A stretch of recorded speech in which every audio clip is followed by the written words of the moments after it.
Turn the light up. Didn't turn, oh, that's not gonna help. I guess I shot a video. No, we don't need that. That's too much light. Hold on a second. I gotta adjust my light.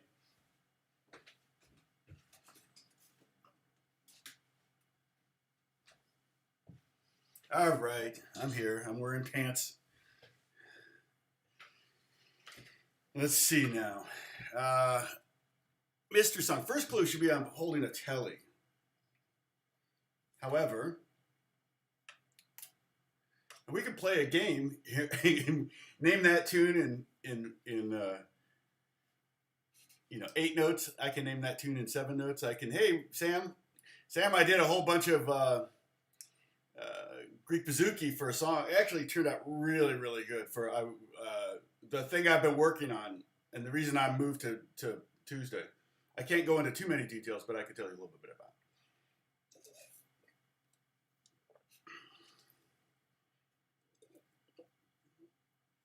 it. Bob Schumann, Renee, what's going on? I don't normally have the telly.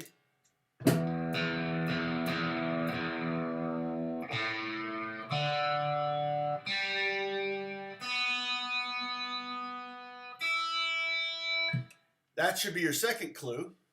I'm in standard tuning, that's not a clue. The second clue is that it's not a clean sound, so it's not, I'm playing a telly, but it's not probably going to be a country song. Although I guess you could probably do it in a country style if you wanted to. Moo boo, moo goo. We are live. Uh-oh, I'm getting red. I'm wondering if our internet's going to be jacked today. Bruce, good to see you. I almost actually, well, I was almost right on time. I'm 3 minutes late. I just had to get some amp tones up and things like that, so.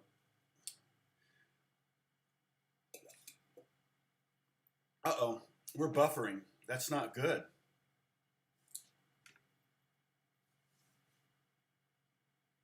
Hold on. I'm going to let this kind of run its course and see. So hang with me here. I don't want to. Hopefully we'll get a quorum soon. Jack Lloyd, good to see you. David Sellers. We're going to actually, the UK is going to come into play here. Oh, a third clue.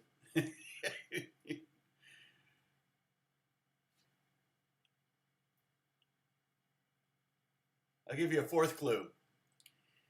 This is not the guitar that the artist is usually associated with. Telecaster is not the normal guitar for this artist, but it's the instrument he always used to play this song. And there's a technical reason for that. There is a reason that this was the guitar that this artist picked up to play this song. Hey, Joseph, good to see you. Sorry, hopefully I'm not buffering too much. It's green now, but it was dipping down into the orange, yellow, and red even. Kilobytes per second. Right now we're running at 2,700. So 2625, 2287. Yeah, so we're probably pretty good. What instrument did he normally use? Well, that I don't want to say yet. Let's see. Am I tilted weird? Should I aim the, no, more this way? You see that YouTube award over my shoulder? I mean, it's kind of fun. We can play a guessing game while I talk about it. I could probably play one lick, two notes that aren't even part of the song, and you would know what it, most of you would know what this was. Or it'd be like going, oh, I know this. Oh, I know this.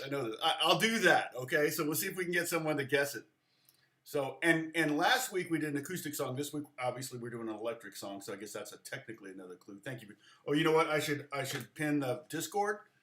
I've got a new video uploading as we speak. Oh, shoot. Maybe that's why.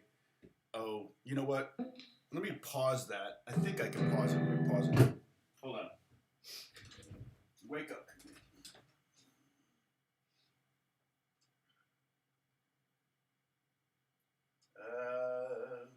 Wait, quit.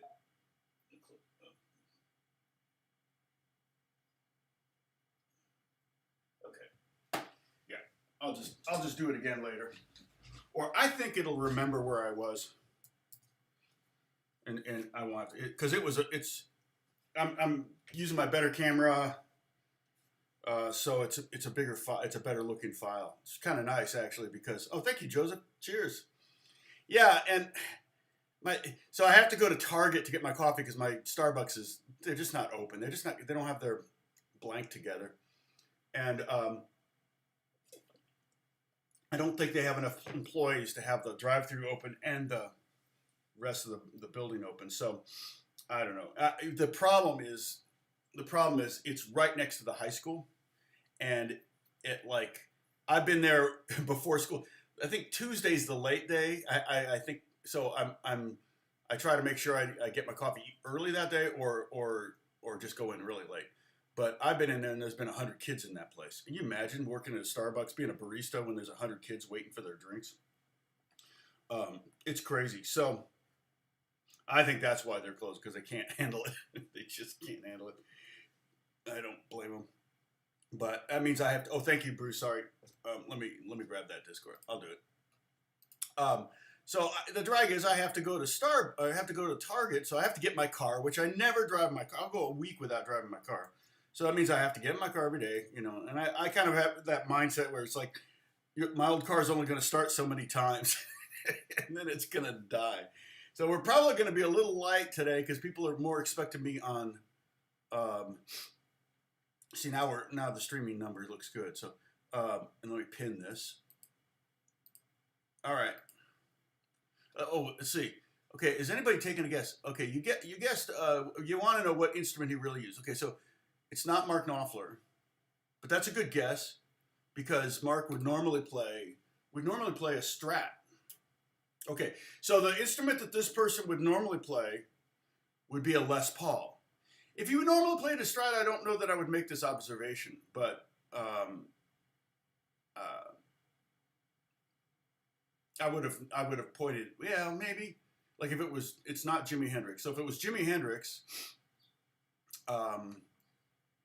then I would go, oh yeah, he doesn't normally play a telly, because I've never seen Jimi Hendrix play a telly. I saw him play a song. So I've got a new video that I'm up. Well, I stopped uploading, but it's going to be uploading, and it's I'll let you all know what it is. It's the standard tuning E, D, C, and B. Okay, so I show you the standard tuning in 4 different keys, which is down a whole step, down 2 whole steps, and down a fourth, which is what a baritone is tuned. So I talk about that. I probably could angle this up so you can see my hair. Look at that. That's crazy.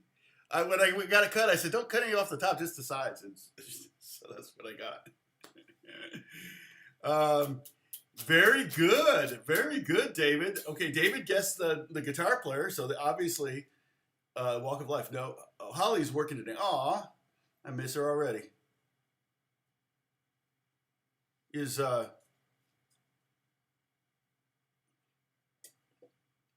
Dennis going to make an appearance or no?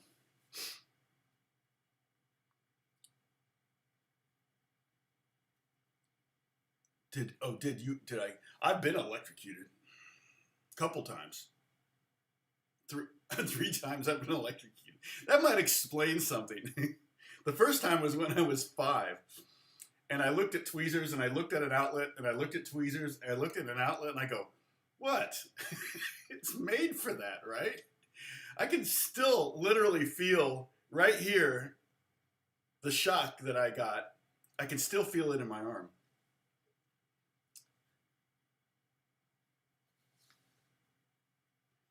Yep, Jimmy Page, two. Yeah, I've been ionized, exactly, and lionized. So, all right. Okay, I'm going to give you. Well, I'm kind of bummed that Holly's not here because I thought she would have had fun with the song, but I guess she can watch this later. I don't know. I just can't imagine your lives revolve around my schedule. Oh, and Bruce, I got a new toy yesterday. And I think you'll be very interested in it. A composer, it wasn't expensive or anything, but a composer, I bought it. Well, he asked if I had one, and I said, I'd not even heard of it.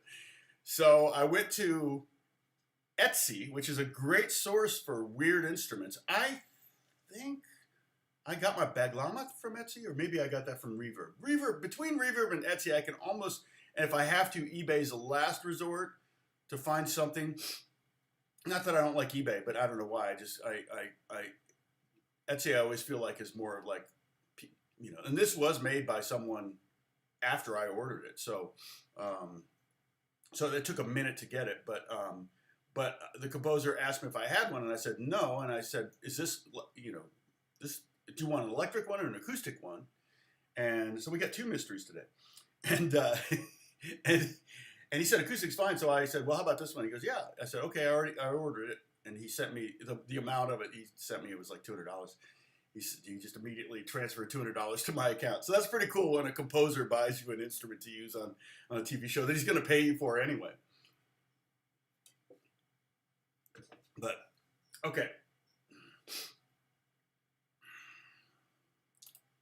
So,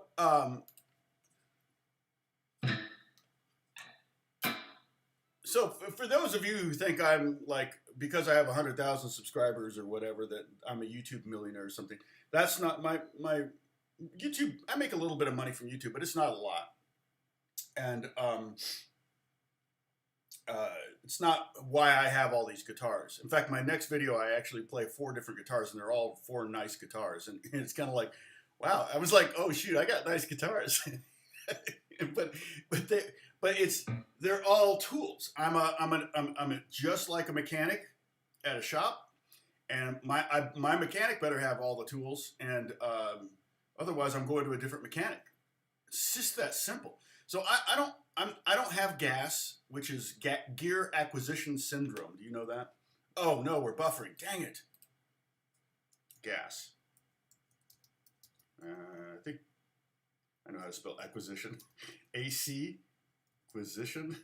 I don't know. Maybe acquisition syndrome. Oh, not gas acquisition. Gear. And some of you have it. My son's, and the thing was, back when I was young, I didn't have any money. I mean, I had 2 guitars. I was working musician with basically an Ibanez Strat and a classical guitar. I mean, that was all I had. It's like, and I was working and paying my bills, mostly teaching, and that was it. But maybe a couple sessions every now and then. But yeah, so. Okay, so I'm going to play 2 notes, and you're probably going to know what song this is when I play this, okay? Because I'm going to do something. I'm going to add something.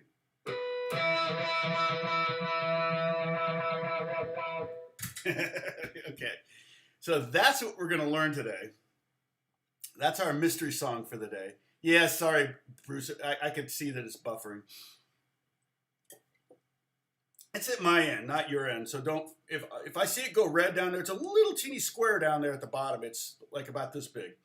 So if I see it go red down there, I'll let you know. So you don't think it's on your end and you like reboot and don't do that. Okay. I mean, if it's happening, well, I don't even want to say if it's happening now because I don't know how much lag there is. Hey, Paul, good to see you, man. We did Stairway to Heaven, right? Didn't we do Stairway to Heaven? Excuse me. So,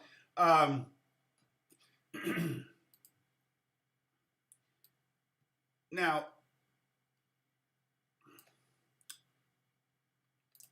yes, a little overdrive, maybe fuzz would be helpful. So, do we know what the song is? Did anybody say the name of it? Did you hear? Let's see. Not hurdy-gurdy, man. Did I spell acquisition right? Let's see. Okay, let me play those 2 notes again.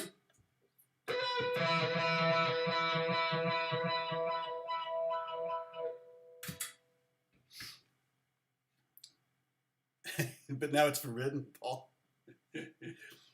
Yeah, right. I know, that's right. It's like, we won't learn that one. I won't teach that one. Not because it's not a great song to know. There's so many great things about it, uh, but mainly just because it would take. It's never was an easy song to teach, but it was a great song to teach because it would take 4 lessons. So I know if I started Stairway to Heaven with a student, I knew what I was going to do for the next 4 lessons, which is good. No, babe, I'm going to leave you. No, but that's the right era, the right There you go, Bob. Sorry, there's a lag. I know, Bob, you said this probably 12 minutes ago. So yeah, Bob is right. Dazed and Confused. It's in. Why do I feel like I'm at a bar and I'm kind of drunk? So anyway, I was saying, that's me drunk. Turned into a pirate. Prepare to be boarded. Okay, so that was from the website Pirate Pickup Lines. Prepare to be boarded. Okay, we don't have any ladies here, so I can't offend. Not that Holly would be offended. Okay, so I'm just here to entertain you. All right, so the song is Dazed and Confused by Led Zeppelin. It's fascinating because it was on the first record and Led Zeppelin 1. I read 2 different accounts of it on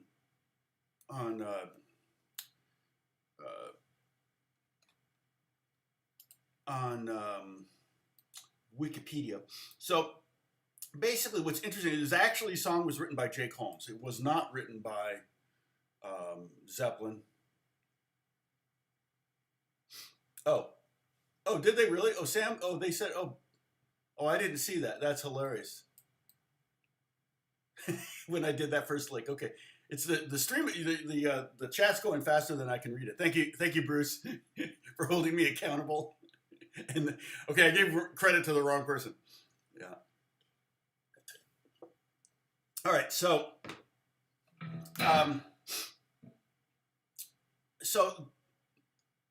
Jake actually wrote the song in 1967, released it. I think it said on one of the Wikipedia pages that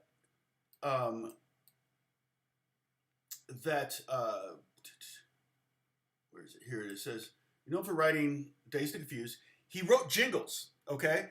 David Sillers, you'll probably know this one, but he wrote, one of the jingles he wrote was, "We'll Take More Care of You" for British Airways.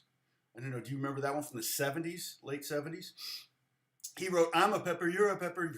He wrote that. Same guy that wrote Dazed and Confused wrote, "I'm a pepper." "Building a Better Way to See the USA" for Chevrolet. He wrote that. He also wrote "Most Original Soft Drink Ever" for Dr. Pepper with Randy Newman, who also wrote a lot of jingles. Let's see. "Be All That You Can Be." He wrote that for the Army. Can you believe that? "Raise Your Hand If You're Sure" for Sure Deodorant. "Aren't You Hungry for a Burger King Now?" "America's Getting Into Training" for Amtrak. "Great Moments for You" on CBS, 1982. There was another one that was that I go, I think I know that one. "PS2 It" for IBM in 1987. "Come See the Softer Side of Sears" back in 93. So he's still alive. He's 83 years old, 82 years old, born in 1939. He had a group called, I don't remember them at all, Jim, Jake, and Joan. And I guess they had a hit, but so I thought on the page about the song, here, I'll pull this up real quick, that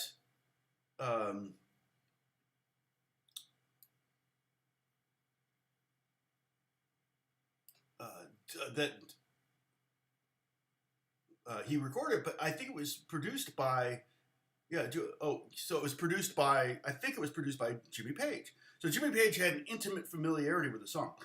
I know he saw him perform it. That's what it says on Jake's Wikipedia page, okay?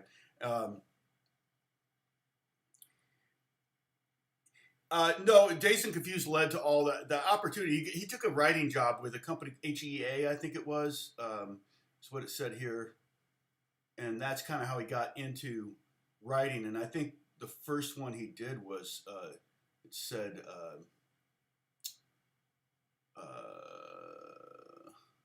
where did I read this? Yeah. uh, an anti-drug campaign. What do you do when the music stops? So he might have literally been like tagged for that. Like, oh, you wrote Dazed and Confused, you know. And I don't know if he was going around and telling people in 1972 that, you know, that Led Zeppelin song is mine. He sued him. He wrote a letter, never got a reply, sued him. They still, the last recording of it that Zeppelin released was 2012. They just didn't put any author on it. So they're still not admitting it, which is interesting to me. But on Wikipedia, if you go to the Zeppelin page and you click on the album, it gives him credit. So it's like, that's where you kind of like, Wikipedia can be kind of manipulated. And you're like, well, technically, yes, Jake Holmes wrote the song. In fact, if you listen to his version on his record, you're like, oh, heck yeah, it's the same song. Okay? All right. So one of the things, there's a couple things about this. It's a super duper easy song to learn. I never really taught this before. I kind of wish I had, because it would have been a great first, could be a potentially really good first lesson song. The thing about it's in 6/8, but it's in 6/8, or you could think of it as 12/8, because 12/8, remember, is kind of a shuffle, often used more for a 1, 2, 3, 4, dun, dun, dun, dun, dun, like. See, that's one bar there of 12/8. 1 and 2, 1, 3. Sorry, what's the best way to count this? 1, 2, 3, 4. 1, 2, 3, 2, 3. 2, 2, 3, 3, 2, 3, 4, 2, 3. You can count it 1 triplet, 2 triplet, 3 triplet, 4 triplet. You go 1, 2, 3, 4, 5, 6, 7, 8, 9, 10, 11, 12. Yeah, I play in 7. 1, 2, 3, 4, 5, 6, 7. So, yeah, I can play in 7. That's the old joke. Great joke. Great drummer joke. Oh, Dennis. Hey, Dennis is here. 2 Jackson and Jill. No. But that was from, oh man, buffering 0. So it wasn't my uploading that was causing the buffering. Sorry about the buffering. But I'm going to show you 2 ways to play the main hook, an easy way and a harder way, okay? The easy way is kind of what the bass is doing. And I've been playing it wrong. I watched the video and I went, oh, okay, well, that makes a lot more sense. I was playing it up here. But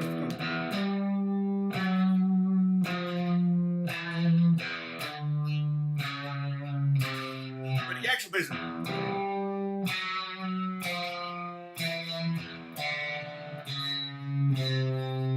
Okay, and it's, so again, the whole point of this, and I can change this now, the whole point of me teaching you songs is not just that you can learn the song, but you're going to learn some theory and some music and how to create music, and maybe how they create it. Well, how they create it was they just stole it. So there you go. So next time you want to create a song, just steal one. In fact, half of that record they got sued over, right? There's like, if I pull up that album, how many of those songs? Let's see. Led Zeppelin performances, Led Zeppelin recordings. Okay, Yardbirds. So the Yardbirds, I guess, recorded it too.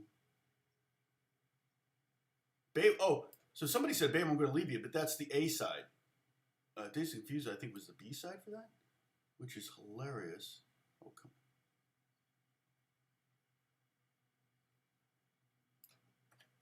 Text.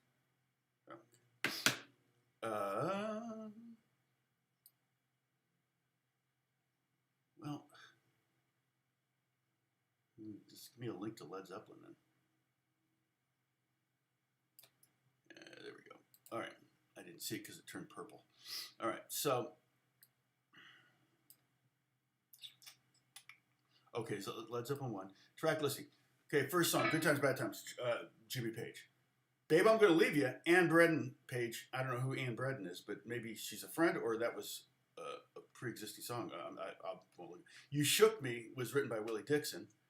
And then Dixon again, I Can't Quit You, Babe, and then Jake Holmes. So literally 1, 2, 3, 4 of the 9 songs were not theirs. And originally they didn't put, I don't think, maybe the Ann Bredon thing, I'm not sure about that. Let's see if that was originally.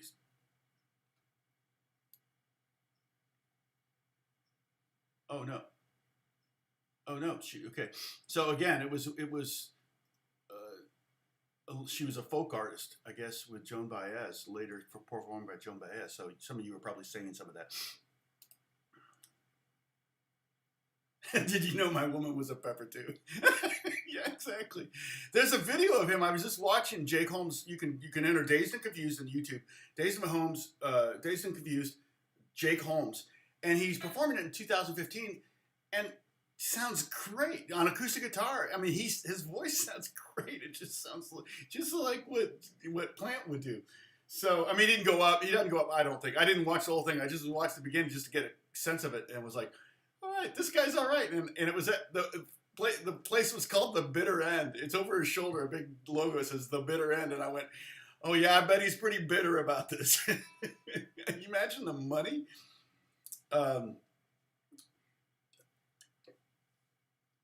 I told you a friend of mine wrote, I've talked about interviewing him for my YouTube channel forever, and I talk to him about it, and then I don't make it happen. I need to make it happen. I have to have Alex come with me so he can help run the cameras and stuff. But my friend Joe DeBlasi, so I'll tell you about that later. But okay, now, so basically what we're gonna do is we're gonna hit the low E string, and you can get a gainy sound if you want. Okay, and what's interesting is it starts on with the minor third, so it's an E minor. Okay, you can kind of think of the song as in E minor, and it starts with a low E, and then the first note it hits is a G. So that's your kind of first clue that we're in E minor. I could do a major version.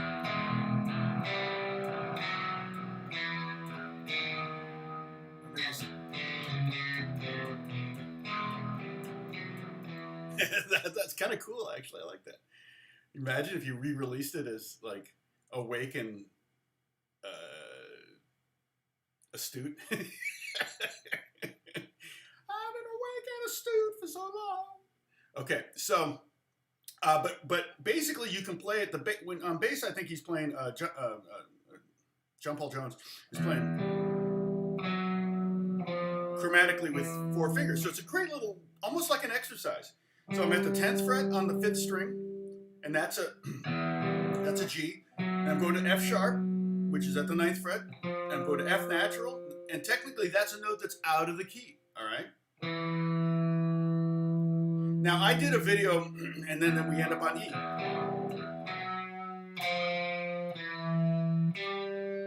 So this would be the beginner version of it, okay, or the easy version. And then we're going to go down basically to the 2nd fret, position everything the same. Okay. Now we're in, like I said, we're in 6/8 or 12. I think we're going to be in 6/8, but here's the thing: there's some bars of 3/8. Every now and then they have a bar of 3/8. They do it to get out of this.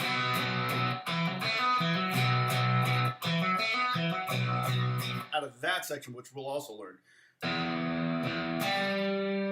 So that's an extra bar of 3 beats before it goes back into the groove. Okay, so the way this is counted is 1, 2, 3, 1, 2, 3, 1, 2, 3, 1, 2, 3, 1, 2, 3, 1, 2, 3, 1, 2, 3, 4, 5, 6, 1, 2,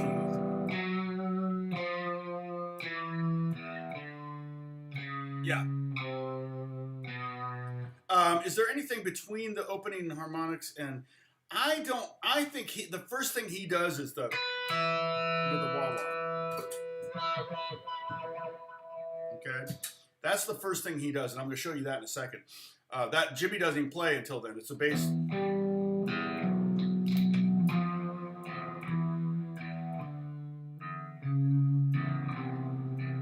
Okay, and if you want, you can. I don't think he's. So it's basically 1, 2, 3, 4, 5, 6, 1, 2, 1, 2, 3, 1, 2, 3.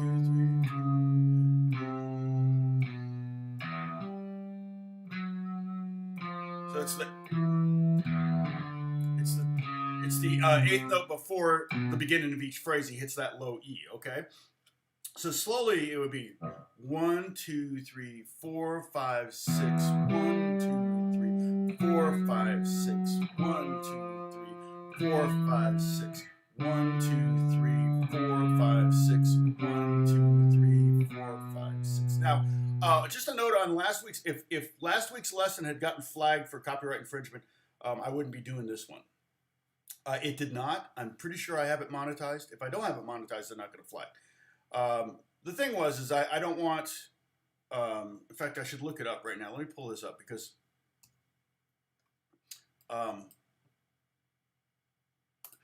you know, and even that is fine if they want to flag it. But let's see, content. You know, if you give me money, if you do what I guess it's called super chat, right? Let's see, yeah, I turned on the monetization. Let's see, go to analytics. See if I made any money on it. Well, see, that's the thing. There was super chat money, and I want to make sure that I don't lose that. It's, you know, because you're paying, you know, you're tipping me for giving you a lesson. So, okay, so that's basically the main riff. Now, that's the easy version. Okay, let's do it again slow. 3, 1, 2, 3, 4, 5, 6. 1, 2, 3, 4, 5, 6. If you want to practice putting some vibrato on, oops, I messed up. And then down. Oh, I know what I was going to say. So, when I did a video on chromatic scale, I said there's a lot of ways you can, you know, playing a chromatic scale, you know, doesn't make a lot of sense in a musical context, but if you'll look at like a E minor pentatonic, let's take an E minor pentatonic, okay? We have a minor third, a whole. I'm going to play a E minor pentatonic on the bottom string, okay? E, G, A, B, D, and E.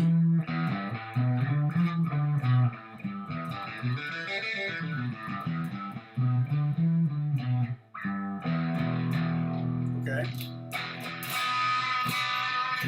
All right. So that, if you look at that, between the E and the G, it's a minor third.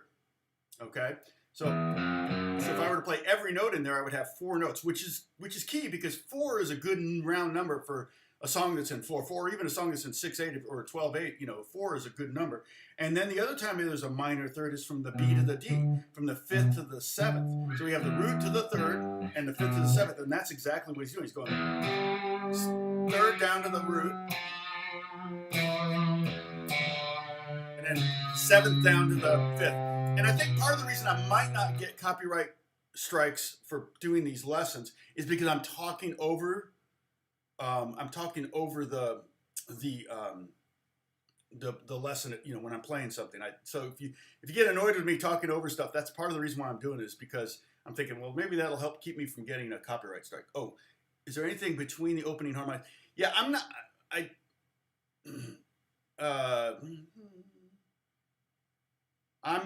don't remember. I can't pull it up because I don't want, that would get me a strike if you heard it on if I played it. So, oh shoot, sorry, Stam, it's buffering. That's definitely on my end, but it's green right now. Okay, so if it buffers too much, I'm going to have to like shut it down and start again or something. But it's weird because I pay for the business internet connection. Okay, so now the pro way to play it. Okay, basically what Jimmy does is he wants it to be as kind of nasty and slinky as possible. You know, he's playing a telly. So what he does is, instead of playing with the pinky, he plays the F sharp with the 3rd finger, and he bends up to the G. And that allows him to get a lot of, you know, special sauce on it. you don't need to bend up right away. So you can take your time. And I was watching the live version, and I think he also does. I think he does. Oops, sorry. He bends up with his first finger. So like this, put your first finger on the E note here, and pull the string down until you get. You might want to hit that F to be your guide tone, to be where your goal tone. That's where your goal. That's your goal right there.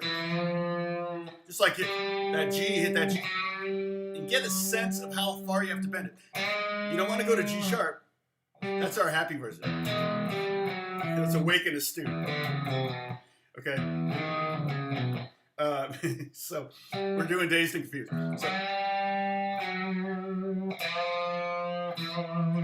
So it's actually a really good exercise for working on your vibrato and your bends.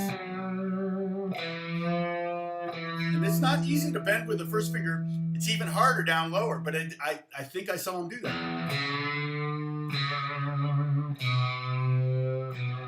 But if you just play, people are going to know what song it is, okay? You could even hit the low E with every note, but that's not what they do. I'm pretty sure that's not even the E's not ringing out, because that E and that F wouldn't go very well together. I'm pretty sure it's short.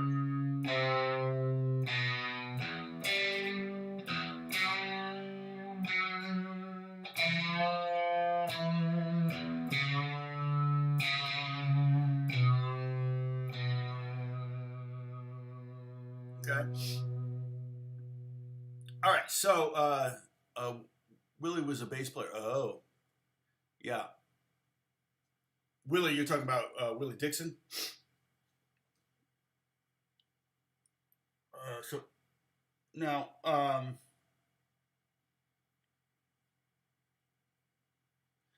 so the opening harmonics. Well, later he goes. So it's third.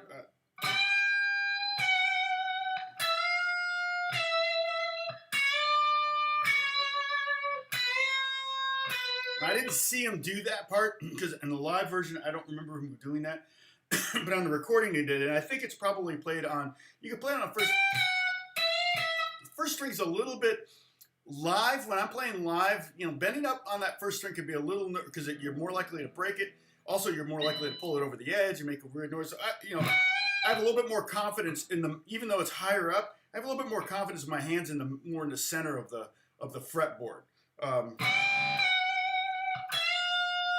So you basically are doing the exact same lick.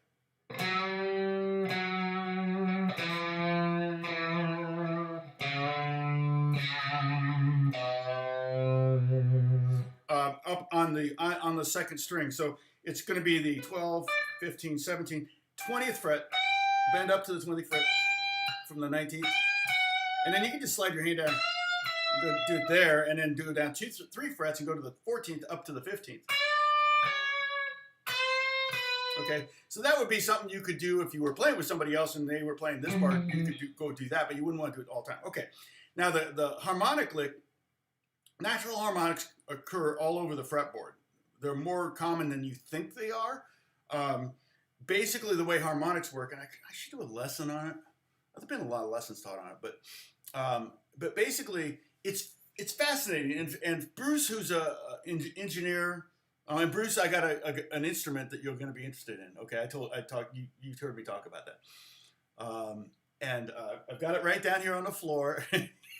Pull it. You hang around, and I'll bring out this new instrument I literally got yesterday. And I'd never, a month ago, well, maybe it took a while to get. Maybe 6 weeks ago, I'd never heard of the thing. So, and I'm already an expert. No, I'm just kidding.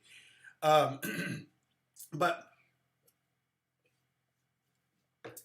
it's fascinating that the harmonics, the harmonic thing is a very mathematical thing. There's harmonics. Bugle doesn't have any valves on it. See, trumpet has valves, right? And even upper harmonics are used to create notes on trumpet. But on bugle, it's just how hard you blow it. If you've ever had a tube and you spin it, and the faster you spin it, the higher it goes up. Well, it's just going up the harmonic thing. And so harmonics happen when you evenly chop the string up in a fraction. So if I cut the string in half, that is an E. This is the exact halfway point between there and there. Okay, it doesn't look like, it looks like, wait, no, it's exactly halfway. Isn't that weird? And then if you cut the string into thirds, there and there is another harmonic. And harmonics will work better if you're on the bridge pickup, okay? If you're on the neck pickup, they don't really cut through as well. So if you're going to want to do upper, those harmonics are fine either way. But as you get to the upper harmonics, it's going to be harder. And all of us pretty much know the 12th fret, 7th fret, and the 5th fret. And so we have an octave and a fifth. So that's a B note. 2 octaves, so that's an E. If you go to the 4th fret, you get a G sharp, and that's an actual in tune G sharp. That's a proper major third. See, we don't tune our, it's not the same note. We don't tune to that third. We could, but then everything would be off on the fretboard. It's really interesting. And then if I go to the right before, just to this side of the 3rd fret. So if I go on the 3rd fret, I don't get it. I have to be this side of the 3rd fret is another B. It's that note there. So I'm basically going.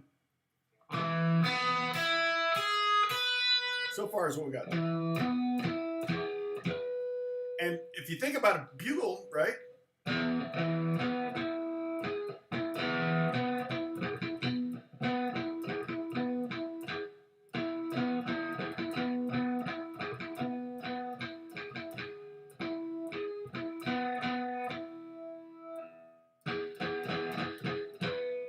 Right? It's all just a triad.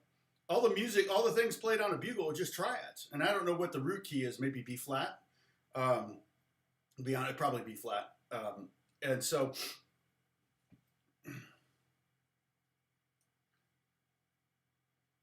what? 81 likes. How is that even possible? Oh no, 18, wait. Oh, 18 likes. Yeah, I know, we're not doing, I got off my routine the Monday, sorry, and I'll talk about that too a little bit, but I want to get to the lesson. Okay, so anyway, so basically I'm cutting the string in half, 3rd, 4th, 5th. This is 1/6. So technically, if I go every 6th, I'm gonna. But you go, wait, no, there's a, but oh yeah, there. But see, whatever is the lower harmonic will kind of, that G sharp is there, just can't hear it. I can't, my ears will. And then basically right in the middle of the 3rd fret is kind of a D. Wait. Because I know.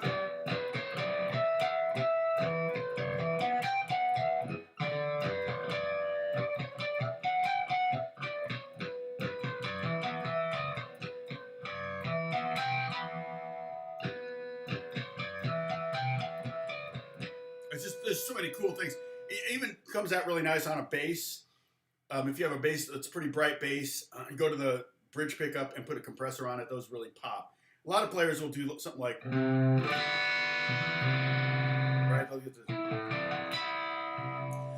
But Jimmy's basically using.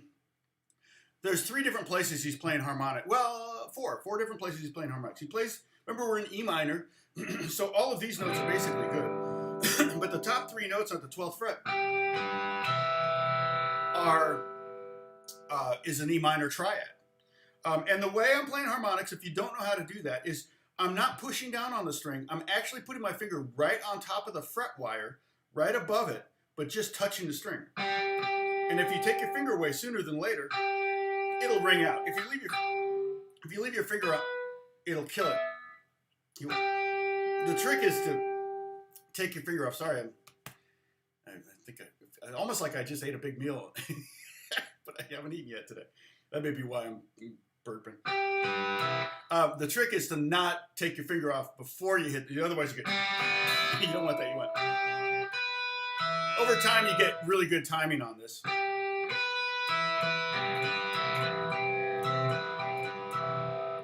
But the sooner you take your finger off, the longer it'll ring out. Okay. Good morning, Jan. Anybody else? Steve, no, you've been there. Okay. Yeah, it's not a big turnout this morning, Bruce, but that's all right. Dennis, we'll maybe if we stay below 20, we won't get the bots. Oh, we're up to 23. Hey, oh, we're climbing with a bullet. We got 23. All right. So the harmonic at 12th at the 12th fret of the second string, sorry, the B. He hits those two, and he's got a wah-wah, which is I just love. I'm a big wah-wah fan. You know, now that I have 2 good cameras, I need to do a video on wah, playing wah, and I wish. I should totally do that because there's a lot of things you can do with a wah that I really love. So I should do that. It would be kind of fun. So, all right, that would be a fun video to make. All right, so he's doing that, and then he's cradling the wah-wah, kind of like.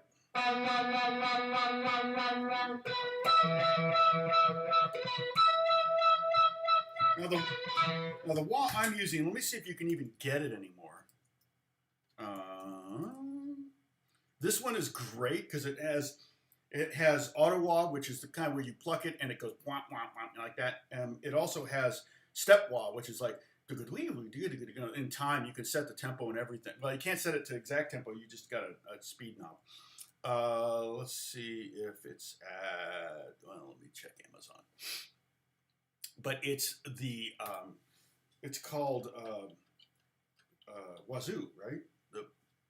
My friend James Santiago, who I should also interview, but by Voodoo Labs. Wazoo, I think it's called. Let's put Voodoo Lab Wah. No, I don't think they have it. No, they don't make it anymore. He created the Sparkle drive for Voodoo Labs. But at Reverb, let's see what they're going for at Reverb. I'm probably going to be shocked. Oops. No, Reverb.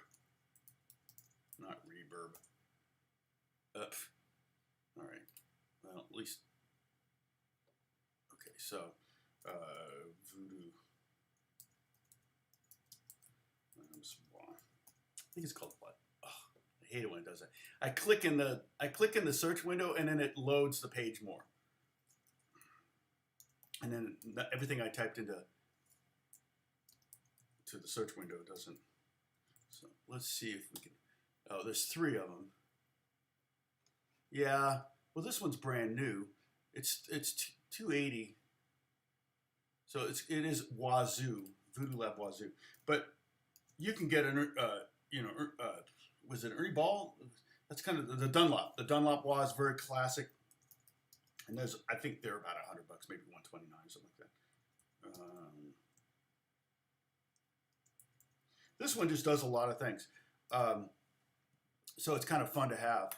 I think there may be a dip switch inside of it. You can open it up and flip a dip switch. No, that's my other one. I kind of was on a wah hunt to try to find, because my Dunlop that was modded died. I don't know why, but it died. And it was Dave Friedman modded it, and it's just like the nicest sounding wah. So I was going on a wah hunt trying to find a wah that I liked as much. My favorite wah is actually the wah I have in my Lexicon rig. I love the sound of that wah-wah. And it is adjustable as well. You can control the sweep and all that stuff, so it's pretty cool. Brilliant. But, you schlepp that whole rig around, it's a giant rig just to get one sound is not really optimal. So I've kind of accepted it. But so Jimmy's hitting that, these 2 notes. Sorry. And then he's cradling the wah back and forth. Okay. He also hits up at the 5th fret, same 2 notes, B. Okay. Now, none of this mandates that he be playing a Tele, all right? However, one of the things that Telecasters are great at, even more so than Strats, is bending behind the nuts. You can't. You can do it on a Strat. You can't really do it on a Les Paul because the strings. I don't have a Les Paul handy to do it. No, but the strings. Well, I've got that. Yeah, but you really can't push the string very far. Jimmy, and I'm running the risk of breaking the string. I have another guitar ready to go if I do, but hits that open. You can really just. He's bending up like to the B flat. So I'm bending up a minor. And then if you hit the harmonic, it even sounds more crazy, you know? It's really, really cool. Did he use a Vox Clyde? That's probably what he used. I have a Clyde wah made by, oh shoot, hold on a second. This is not the wah I'm using though. Yeah, oh, full tone. So I bought this thinking, oh, this is like the ultimate, you know, wah. It's got 3 different, you know, like whacked. So it says shaft, Jimmy, and whacked. Whacked would be like a Morley, and then Jimmy would be more like that Dunlop kind of thing, and then shaft would be whatever they used. And then you got a volume control, and this is notched, which is kind of nice. I like that. I don't know why I like volume controls that are notched because you can remember. It's easier to know where you had it. And I think this one also has so it's a Clyde full tone, but I wouldn't recommend this one. I felt like. And maybe it's because I was running the volume too hot. I think maybe if you turn the volume down, I just felt like it was a little over the top. This is a Dunlop, and you can see this one's modded in a similar fashion. It's got 3 different sounds in it. This was modded by Dave Friedman here in Los Angeles, and I don't know if this one works. Let me see. Does it have a? It doesn't have a power. Oh, it does have a power supply. Oh, it has one of those. It's not the typical. It needs that kind. So I'll fire this up. I'll do a wah video and pull up different wahs. I may have to do it in the other room so I can have my rig set up. But anyway, yeah, I should do a video. But I should do a wah video now that I have 2 good cameras, because that way I can have one camera on my foot the whole time. Always kind of wanted to get a Bad Horsey wah. I'll probably pick up one of those. You could. You know, that one's just kind of like crazy extreme. I think it's Steve Vai when I think of that wah. So I think he's also doing when he does those bends behind the nut. He's also, you know, like he's also messing around with a wah when he does that as well. Finger bend a half step, and that first finger. And so normally you don't bend the you know, you don't bend the bottom 3 strings as much. You might do. Or I don't think Crybabies were around. Spartacus, I am Spartacus. I don't know that Crybabies were around back then. Back in 1969 is when they recorded it, so it was probably the one that Hendrix used, which I think you were right in the first guess. Where is it? Oh, did we lose?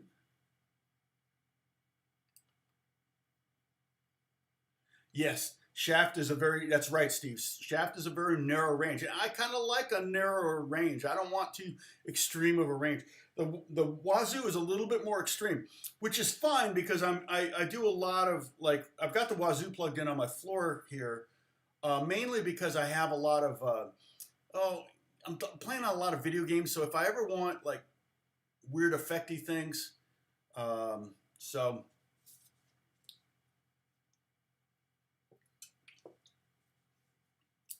let's see. Oh, you're thinking that it was modded? It probably was. I think Hendrix had everything was modded. So trying to get Hendrix's exact sound, heck, stuff was invented for him. Page maybe not so much, but Page was a session player. He knew Hendrix, and it's so funny because I didn't realize when we rented a house um, in Notting Hill with the kids. We rented an apartment there back in 2014. I didn't realize we were so close to where Jimmy Page died in Notting Hill, which is sad. I would have gone and taken pictures on. Excuse me. Oh, dang it! I hate it when you think you're going to sneeze and you don't. I dreamed last night that Joe Biden was hanging out with us. Joe and Jill were hanging out in our living room, and my dad showed up, which makes me get kind of choked up right now because my dad's been gone for 10 years, over 10 years now. God, that's just time. You know, time, so fast. That's just crazy. Because he was 30 years older than me, so that means I'm 10 years into 30 years difference between us. I'll be his age at death soon enough. Okay, enough about me. What do you think about me? But yeah, I love that exercise. You know, and Jimmy's using probably a little fuzz there too. Jimmy Page is. So now and then again, you know. So if you want to be able to do that now. I've known about this, you know, behind the nuts of, you know, like playing a G.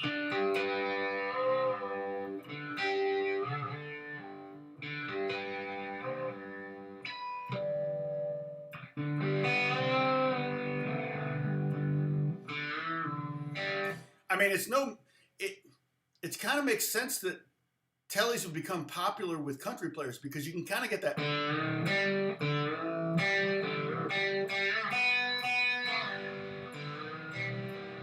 I'm bending the D up to E. I'm bending the G up to A.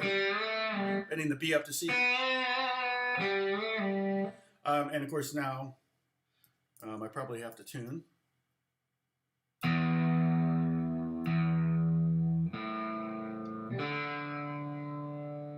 Okay, now let's learn the next lick. But here's what's interesting.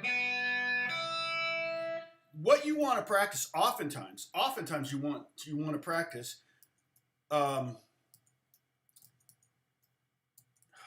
I'm just trying to get my windows in order. There you go. So I can see what you're saying. Oh, my dad died. Oh, but that was 11 years ago. So,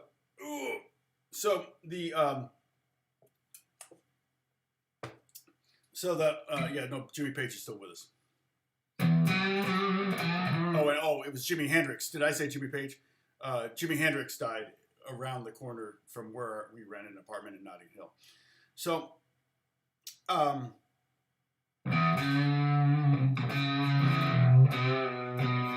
so what happens here is interesting because it's like,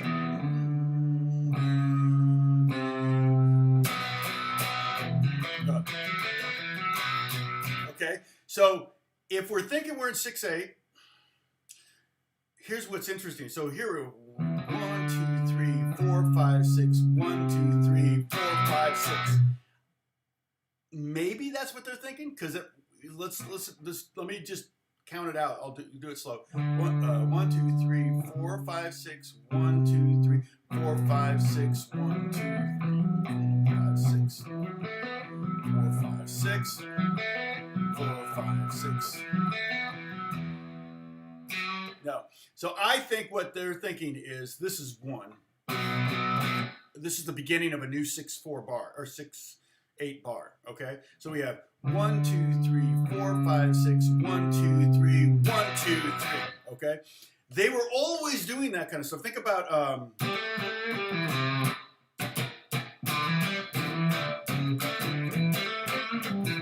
they were always dropping beats. Bonham was such a freaking good drummer. I think Bonham was a session player too.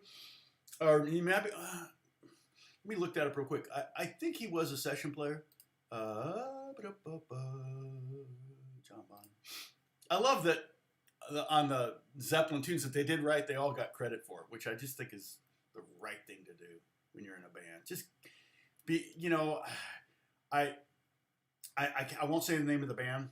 And they weren't huge, but they did have one hit. And that was part of the problem, I think. Let's see. career, early years. Here we go.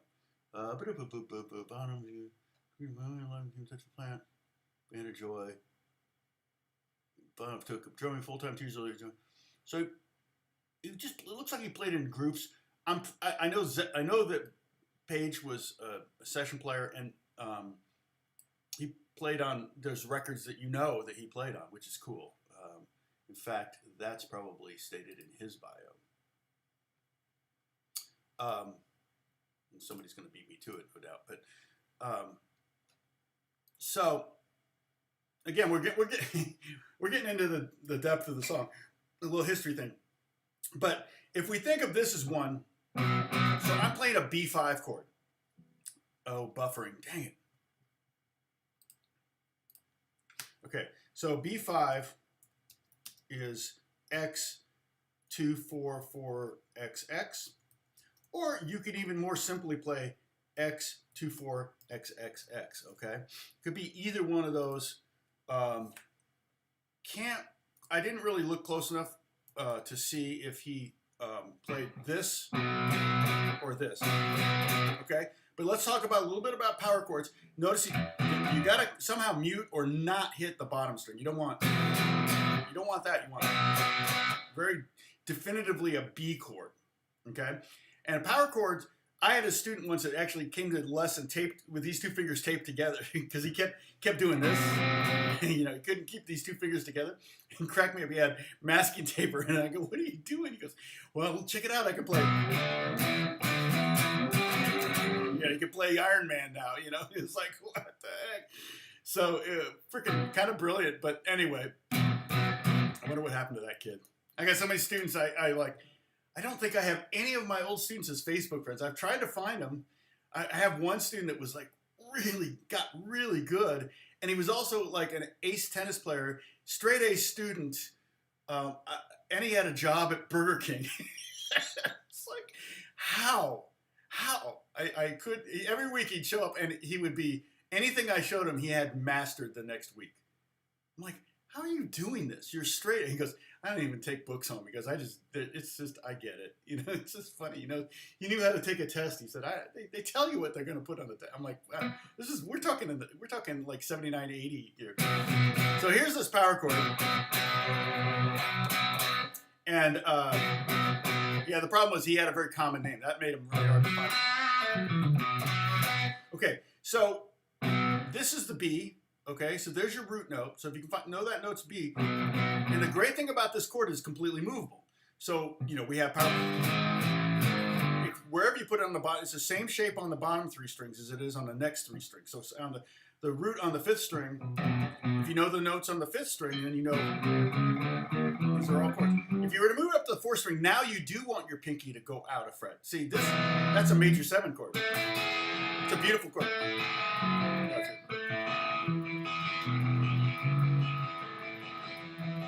I think of Jimmy Eat World. Is that Jimmy Eat World? Or is that Blink-182? I can't remember. Somebody will know. But you have to stick your pinky out to make this chord. So then you just learn the notes on the 4th string. Now you got all these.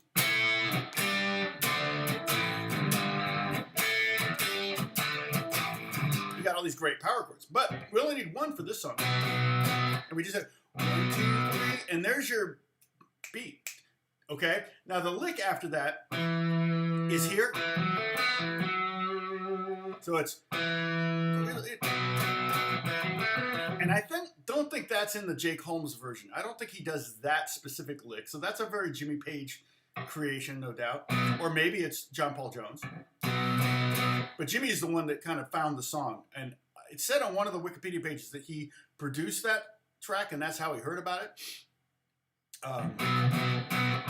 Hey, Niece, how's it going? Good to see you.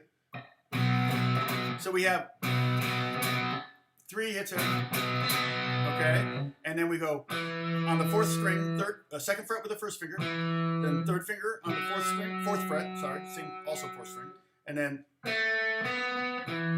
we're gonna go same thing on the 3rd string, 2nd fret and 4th fret. Okay, so check this out. We're gonna do that again on the 4th string. So 2, 4, 2, 4, 2, 4. And when you add that up, it's 6 notes. So in 6/8, we have groupings of 3. Well, here's the first 2 groupings of 3. 1, 2, 3, 4, 5, 6. Here's 1, 2, 3, and here's 4, 5, 6. Okay, 4 and 5 and 6 and so he's playing 16th notes there. Those are 16th notes. So because you can subdivide the 8th notes on a 6/8 into 16th notes. So here's 1, 2, 3, da da da da da da da. You can count 1 and 2, or say 1, 2, 3, 4, 5, 6, or you can go 1 and 2 and 3 and 4 and 5 and 6 and 1 and 2 and 3 and 4 and 5 and 6 and 1, 2, 3, 4, 5, 6. So he's just doing half and half. Half just 8th notes, 1, 2, 3, and then half 16th notes. Okay? So you do that 4 times.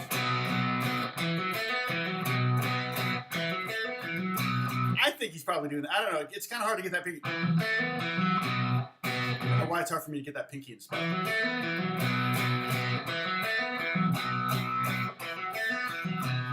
He could even just hit the B note, but I hear a 5th in there, don't you? Yes. Oh, that's a good point, Sam. I think they're hammer-ons. Jimmy was always hammering, all right? Jimmy hammered all the time. So in my head, I'm hammering. I'm thinking he's doing it. I thought it was I like the sound of this B chord. It's a little bit more muted sound. This one's a little bright, especially on a telly. This one's a little bit woodier, darker, kind of more serious. This one's like, hey, we're having fun.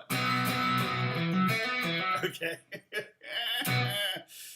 You can tell I got finally caught up on my sleep.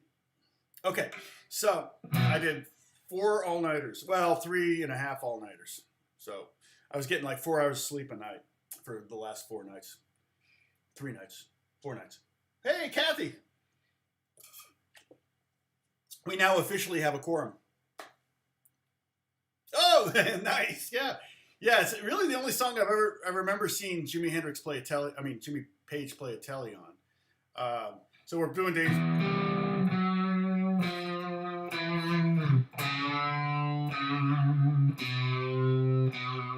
So we got 2 versions of it, and I'll backtrack here just for a second. We're a simple version where you just use all 4 fingers: 10, 9, 8, 7, 5, 4, 3, 2. And I've already gone into the theory behind it. So that's the beginner version.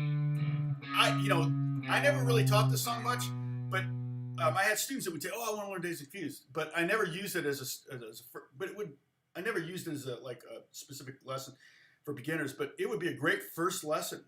It's a great first lesson for a kid that has an electric guitar. It's so easy to play, and it uses all 4 fingers, so it immediately gets them kind of thinking of having all 4. You could go, you could do that. It's so slow, you could do it. So I guess it could be a song you could play if you only had 1 finger. Django Reinhardt would have no problem. And Django loved chromatic scales. So that's what those are. Those are 2 little snippets of a chromatic scale. But if you want to go a little more advanced, Catherine, you can bend to that first note. So instead of playing 10, you play 9. And you take your time getting to it. You don't need to. You can go. Buffering. Dang it. Telly Tuesday, yeah. Okay, I'm back at my end, but now you're going to see the buffering. And then the bend with the first finger is hard, but a good skill to have. And when we bend the bottom 3 strings, I always bend towards the floor, okay? So I'm pulling them. I would instead of pushing, I'm pulling. If I'm going to play, if I'm going to do it up here, I'm going to push up. And a good thing to work on if you don't have it down, and it's not easy, I even struggle with it, is to put vibrato on the top of a bend. So after you've pushed up,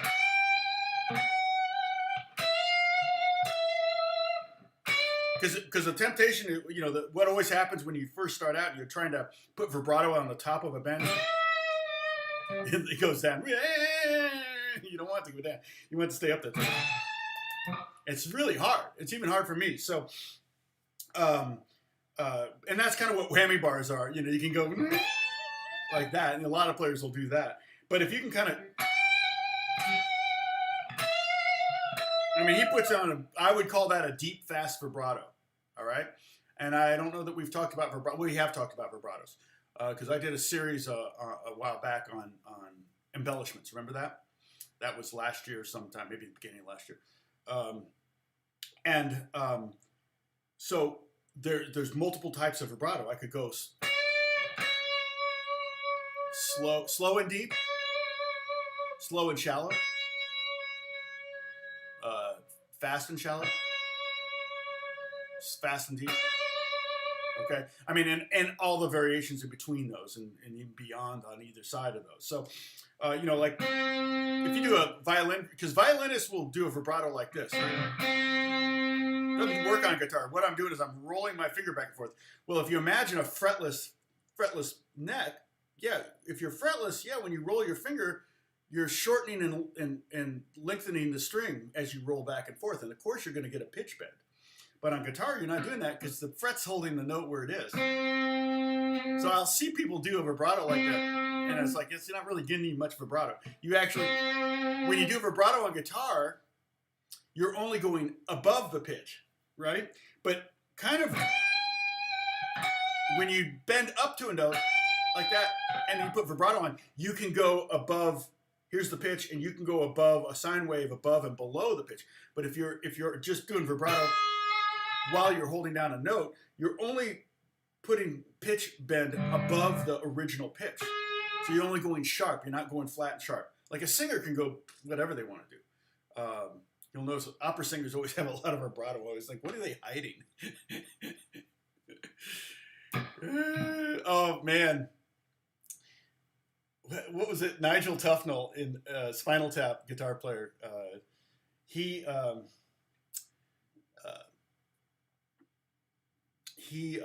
did an interview with Guitar Magazine or Guitar World or something like that, and he was talking about how loud he plays, and he goes, he talks about jazz musicians. He goes, "Why do they play so quiet? What are they hiding?" Just like freaking brilliant. It's so funny. Why are you playing so quiet? What are you hiding? And it's funny because, you know, like a lot of musicians will like, oh, if they're afraid they're going to make a mistake, they'll play quieter, you know, and that's true of all musicians. And I just love that. Hey, bara ba ba ba ba evening. Oh, nice. That's okay. No. You can try. You can play along with anything. So okay, now that lick. Okay, now here's the only other thing I'm going to talk about the song, because, you know, there's a jam section. We're not going to get into that, but basically we got the hook.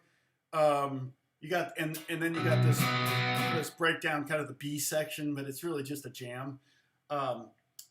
What happens after that? So remember, we took away a bar. We took away a half a bar when we got to that B section. Remember? 1, 2, 3, 4, 5, 6. 1, 2, 3. 1, 2, 3, 5, 6. 1, 2, 4, 5, 6. Oh, and I was going to talk about hammer-ons too. So when you hammer on that, you could play that. It's about the easiest lick ever written. You could play that with plucking each note if you want. It's just notes would sound like this. Okay, that's grace noting. That's not what you want. You want these notes to have equal value. So if you can think da da da da da da da da da da da da da, and you slow it down. Da da da da da da. Okay, and when I'm only plucking the first finger notes, hammering on the third finger, and when you're hammering on, what you want to do is you kind of want to get pretty close to the fret, obviously not on the fret. Let the fret do most of the work, but you kind of want to try to drive the tip of your finger through the fretboard, and you'll get that nice pop. In other words, if you hit it hard enough, it'll continue to generate. See, I can watch this. I won't pluck it. I didn't even pluck it, and I got tone. I got volume. Watch. Okay, you can practice that. And you may not always want to hammer on that hard, especially if you're gonna do something like that. You're gonna want to have a lighter touch for something like that, but you should be able to generate tone even acoustically on acoustic guitar. I don't know if you can hear that, but practice doing that. But make sure that it's even. Don't go. It's not a grace note. It's even 16th notes. Okay, does that make sense? Are these P90s on this? No. I call this a lipstick pickup. Accidentally, I did a video and I accidentally referred to it as the one I'm uploading today. I referred to it as a P90, but it's kind of basically the same. It's a single coil, but I think this is kind of a pseudo lipstick. It's a single coil, and then this is a single coil too. So it would be buzzing, but I've got noise gate on. So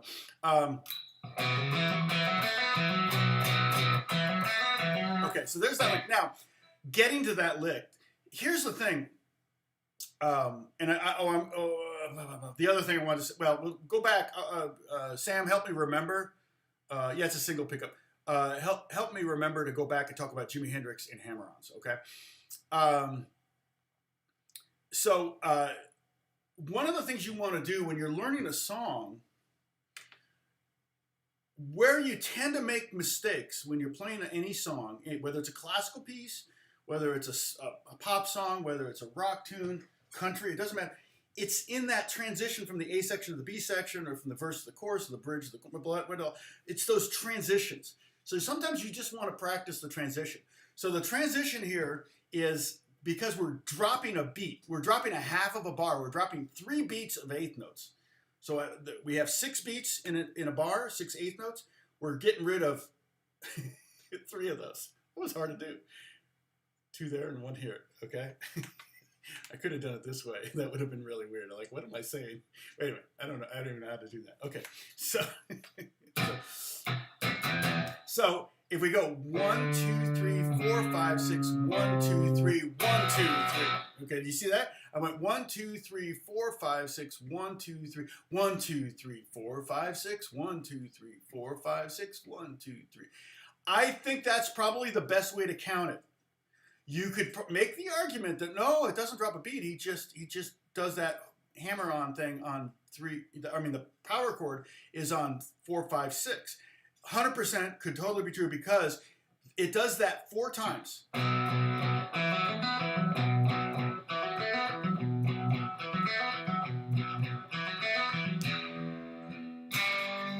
And there we get our 3 beats back when we hit that low E. Okay, so you want to practice the transition, regardless of how you count it. It's really not it's not really up to you. It's up to the drummer how they're going to count it. But the transition, so it doesn't finish. Technically, the B is the end of that phrase, and it finishes the line with a new way of playing it. Instead of just that note, it does, and playing, instead of a whole dotted quarter note, which is what that would be, it does 3 eighth notes. So you could think of it that way. Again, I kind of, if I were to be in a band, I would go,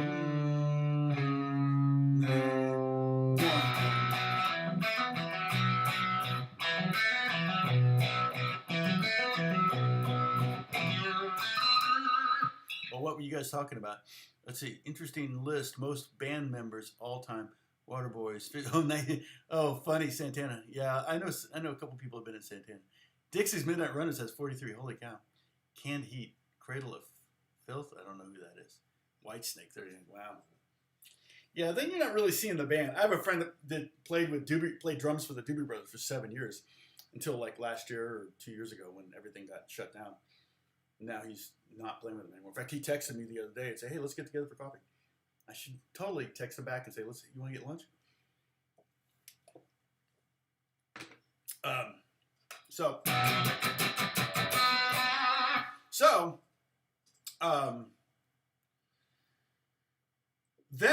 But you'll notice that we have that. It's really like that. It catches back up with itself. So 1, 2, 3, right? We do 4 of these. 1, 2, 3. 1, 1, 2, 3. 1, 2, 3. Okay, so do that with me. Go hit the bottom note. 1, 2, 3, and then hit this note. Okay, that's the G note at the 10th fret of the 5th string. So count with me. We'll go 1, 2, 3, 1, 2, 3, 2, 2, 3, 1, 2, 3, 2, 2, 3. 1, 2, 3, 2, 2, 3, 3, 2, 3. So I'm thinking 6/8. Probably you could think 12/8 if you wanted to. You go 1, 2, 3, 2, 2, 3, 3, 2, 3, 4, 2, 3. Again, 12/8 would be kind of a blues shuffle. 1, 2, 3, 4, 5, 6, 7. Whatever. 7, 8, 7, 8, 9, 10, 11, 12. I can play in 7. 1, 2, 3, 4, 5, 6, 7. 1, 2. All right. Power chord. Let's see. The power chord triplets on the back side of the measure. You could think of it as back. I like to think of it as one, a new. That's the beginning. That's a downbeat of the next phrase. So you could think of it as being 4, 5, 6 if you want. 4, 5, 6, 1 and 2 and 3 and 4, 5, 6, and that would make sense because then when you go back, it's just up to you. It's personal choice, I think. But it's really going to be more important that the drummer. Is this for people that can't count? No, no. But I'm counting weird meters. So we're in 6/8 or 12/8. Can I put the chords up? Well, there's not really any chords. There's just the one chord. So I didn't create anything in particular for this lesson. I think I know what I'm going to do next Monday.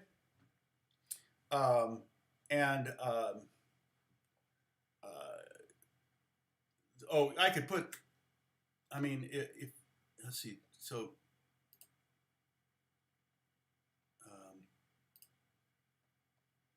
I suppose I could put up.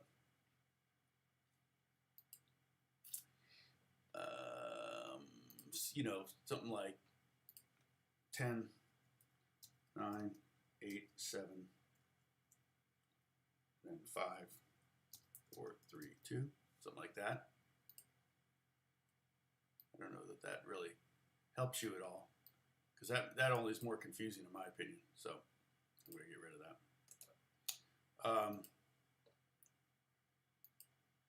But yeah, I didn't create any diagrams or anything. I would have, if I had, I would have. Yeah, I can't do it now. I would have to sit over there in my chair and get on my laptop and sit there, and you can watch me create a diagram. Did somebody ask for the chords? Yeah, and the Discord, you can join the Discord if you want. If I do anything for this, I could do it there. But yeah, like I said, there's really not technically any chords except for the power chord, which is really just 2 and 4 on the. I'm just playing it those 2 notes. And again, once you learn that chord, it's movable.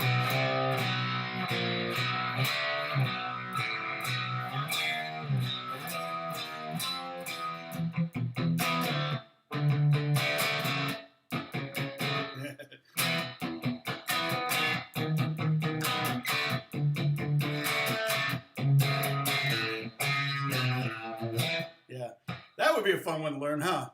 That's an oldie too. Boy, I'll tell you, that was a big record back in Indiana. I don't know what it was like the rest of the country, but man, that was a big record in Indiana. Okay, so I was going to talk about, Sam, you don't need to remind me.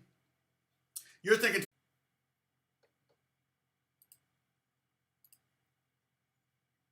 All right, where's the notifications? Yeah, it's pretty.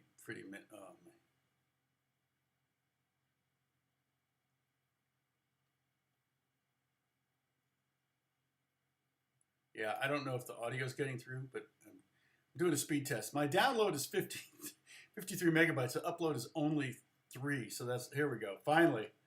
Okay. Crazy. Sorry about this. Ugh, it's awful. And I pay extra to get business speed. So that's makes it worthless. Why am I paying extra for this? Okay.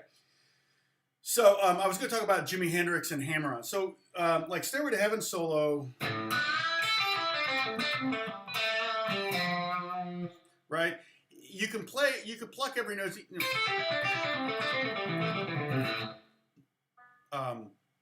Pentatonic number 1 at the 5th fret, basically an A minor, but you throw some Fs in there because the chord progression goes to F. I'm talking about the Stairway to Heaven solo. But really, if you want to sound more like Hendrix, you do a lot of pull-offs, almost whenever you can. Okay, you see that? So the difference, here's the plucking that first phrase, each note. Almost hard to do. That's the first phrase. But here's how. That sounds like Page. This doesn't sound like Page. But if you pull off every chain, anytime you're going from on the same string from a higher fret to a lower fret, it's a pull off no matter what. So there's 4 pull offs in that phrase. And it starts with a bend, you know, and it actually there's a great vibrato on that bend. Talk about vibrato. And I do think my vague memory of it is that it does pitch down a little bit as he does that bend. It's like he can't keep holding it up and keep in mind he's playing on a Les Paul, which Les Pauls are real easy to bend on because the fretboards are flatter. The Strats have more. You know, this would be an exaggeration, but Strats more like this, right? And Les Pauls are like that. So when you're playing a Fender guitar. Fender guitars have a smaller radius, which means they have a bigger curve. When you're playing a Fender guitar, it feels like you're pushing uphill all the time. So you're more work. When I play a Strat, 95% of the time I'm playing a Strat. When I pick up a Les Paul or a Gibson, I'm most always overbent. But he always played a Gibson, and they're probably one of the reasons. Well, the other reason was he was trying to play as loud as he could. So there's pull off. That's a good trick there too. That fourth interval. But that's how you kind of get a Jimmy Page sound, is to do pull offs almost whenever you can, and that way, you know. See.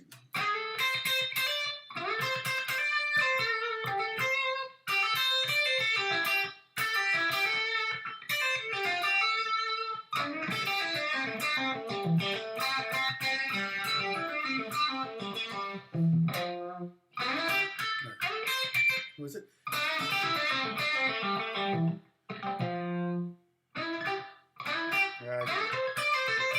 You know, how is it? I can't remember. I had to start at the beginning to, you know what I'm talking about. Okay, so all right, you've been waiting long enough. I've got a new instrument that I got yesterday. I thought Bruce would be really interested. I better have my tuner ready because the strings are good. This thing is here. So my income is basically probably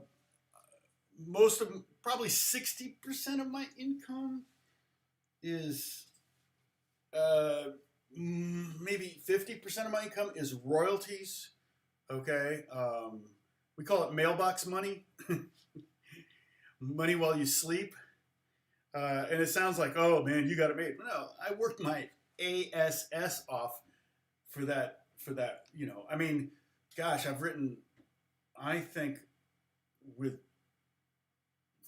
one company, I've written over 1,000 songs, and they're pretty much all in shows. And the nice thing about cable television is that they'll re-air a show multiple times because they got to fill up the airtime. So whereas on network, you get a song on a network show, it'll air once and then they'll air it again for a repeat. But after that, they'll never air it again. I wrote music for years for Let's Make a Deal, and that was amazing because that paid really well because it was 5 days a week on network television. Now it was in the morning, so the different times of day pay more and less. Like 2 a.m. pays less than 9 p.m. because 9 p.m. is right in the middle of prime time. So prime time is going to pay the most. And then it's also based on viewership. So like if you have music in the Super Bowl, you're going to make a lot of money for that. I had a friend that had he wrote a jingle for Intel, 30-second spot, and he made a fortune from that one spot. And it aired like 3 or 4 times during the Super Bowl. He was like, oh my gosh, buy a But you know, you're going, wow, he wrote 30-second music and he made that much money. It's like, yeah, but it took him 18 years to get to that point. It's like my career. It took me 25 years to get my first real gig. So yeah, most people aren't willing to put up with it. But that's a good chunk of my. The next biggest chunk is working on for composers, either TV scores, film scores, or mostly game scores. I do a lot of game scores, and we can all take a sip because I'm going to say I do all the guitars and basses on Apex Legends. I just did some last week. Apex is a big game that EA company owns. Respawn is the company, and that game makes, I think, something like $50 million a month. It makes in revenue, but you know, Respawn has 100 people working on that game all the time, creating and doing new maps and all that kind of stuff. I'm not a gamer, so in fact, they've told me they're going to give me a game console, and they still haven't. But I'm kind of glad because I'm afraid, my one kryptonite on the phone is Madden Mobile, and it's the only game I've ever spent money on. Not a lot, but so. Yeah. So, yeah, just most of your songs are 30 seconds. Oh, the harmonic intervals again. You were buffering when we were demonstrating. Okay, I'll talk about that again. That's a good thing to talk about. So, I have some revenue from church, although, anyway, so I make a little bit of money playing at a church. I make a little bit of money playing gigs, but I really don't take gigs if I can help it. And then, although the church gig is great because it's in front of a lot of people with a lot of cameras, broadcast. That helps me deal with that kind of thing if I ever have to take a gig where I'm in front of a lot of people. I'm never nervous because of all the years at my church. And then YouTube revenue, but that's probably the smallest piece of the pie by far. 2%, 1%, something like that. So I do this because I love you. Okay. Well, I had a composer, one of my main composers that I work for. I love him dearly. Austin Wintry, phenomenal composer. All the guys I work for are just like unbelievably talented. And so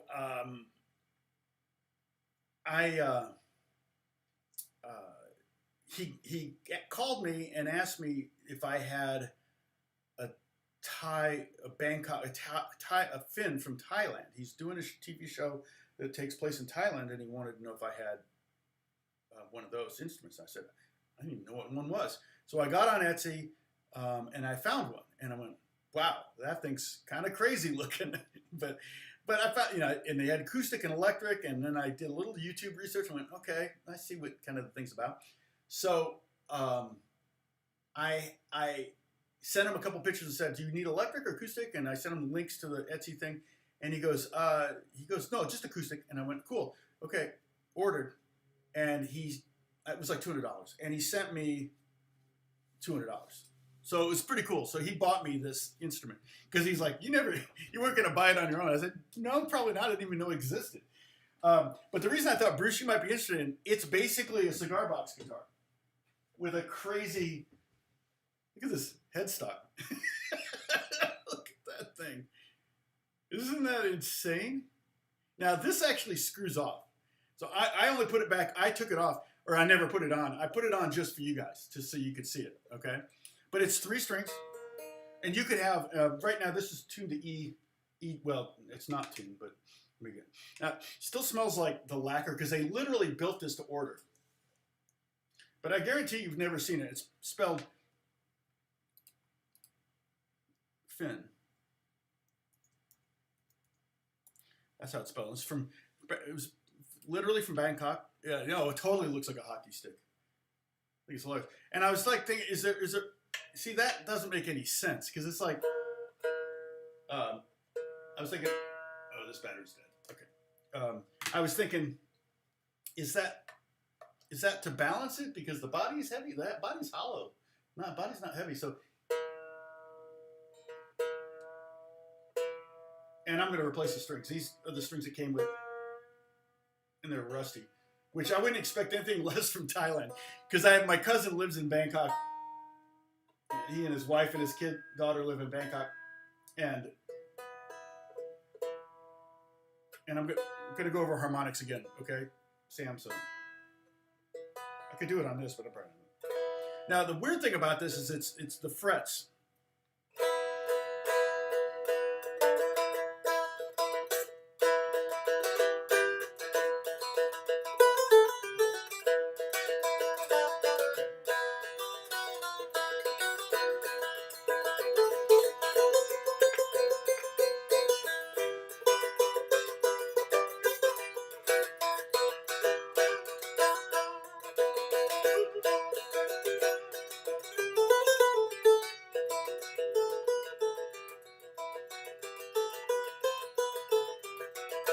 Now, so it's tuned like a cigar box guitar, just fits. This would be E, B, and E. So you can make power chords all day long. But it's not a chromatic fretboard. You see that?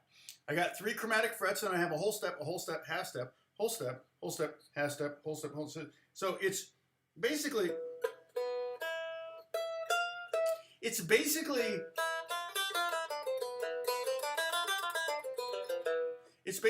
a E Phrygian scale. Of course, I could tune this probably up to F, maybe up to G. I don't know. I might break.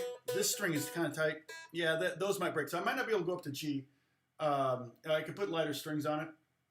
But I could easily go down to D, or E flat, obviously, D. I could go down to C sharp, or I could go down to C, maybe. I might get a little squishy at that point.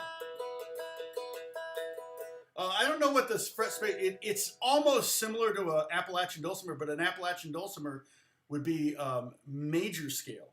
So this is a minor, kind of like, almost exactly like an Appalachian dulcimer, same tuning. And a lot of them have a double string on top. I didn't order one with a double string. I could have, but I didn't. So it's kind of like a minor Appalachian dulcimer. It's got kind of a nasally sound. But because it's got that F sharp in it, you could alter the major 2 into the minor 2, or the flat 2. I could do E minor. I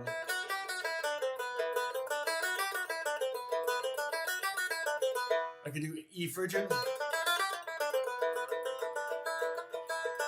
I could do, because I've got the same major second there on the 5, I could do Dorian too.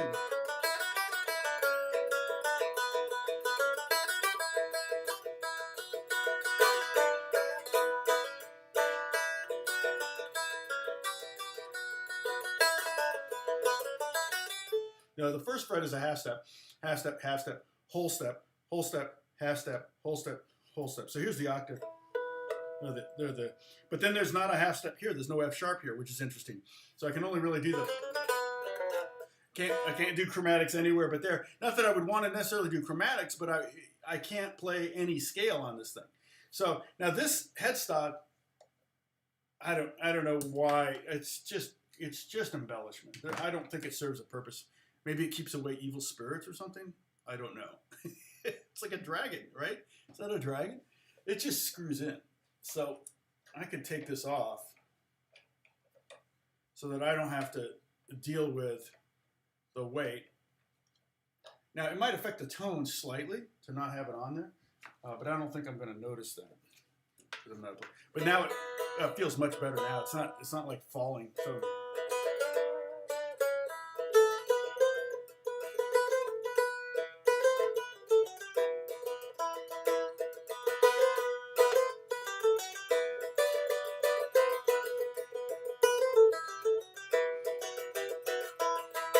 So I may put it back on just to take a picture for Instagram, but I'm pretty much going to leave the headstock off. And these strings, standard electric guitar strings, you know, or this is looks like a bronze string.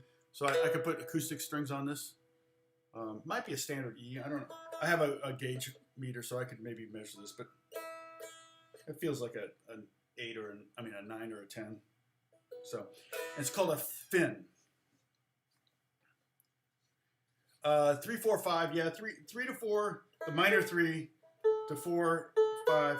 Yeah. So basically, on the top string, I have E, F, F sharp, G, A, B, C, D, E. I can do that with all one hand. So like I said, on that string, I could do minor, pure Aeolian, and I could do a Phrygian. Phrygian would be, and a minor would be. But descending, I could do, technically, I could do a Dorian.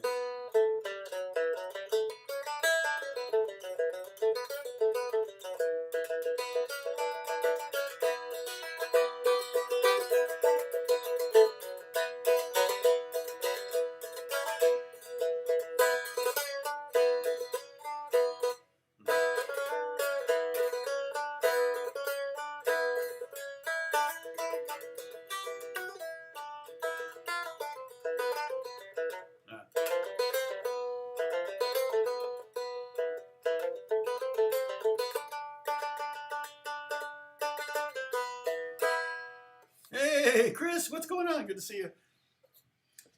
All right, so let me pull up the telly again. So everybody take a sip. I'm going to change guitars again. So that's called a Thai fin, from Thailand, from Bangkok. It was actually made in Bangkok. Just made to order. You can still smell the lacquer. I think the wood, it said on the thing. Let's see if I can find that. The wood was, what's the wood on it? Let's see. And I got it from Etsy. Etsy's a good place to go if you want to find weird instruments cheap. All right, so I need to, no, let's see. Oh, interesting. Okay, so somebody put a thing on sale there. Not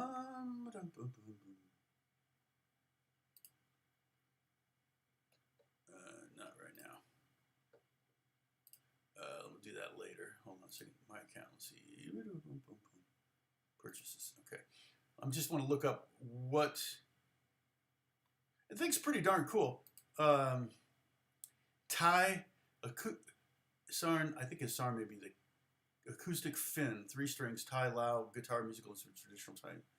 So it's $169, but $200 delivered, which is pretty amazing coming all the way from Thailand. Let's see.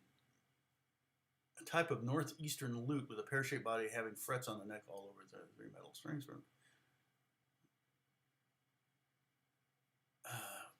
It just says material is wood. I mean, it could just be, it looks just like the picture though. It could just be pine, but whatever wood is probably the most common in Thailand is what it's made out of. It definitely has a very throaty sound, but it's tuned basically like a cigar box guitar, Bruce. So I thought you'd get a kick out of that. All right, you won't see many of those on YouTube. Let's see. Okay, so harmonics. All right, so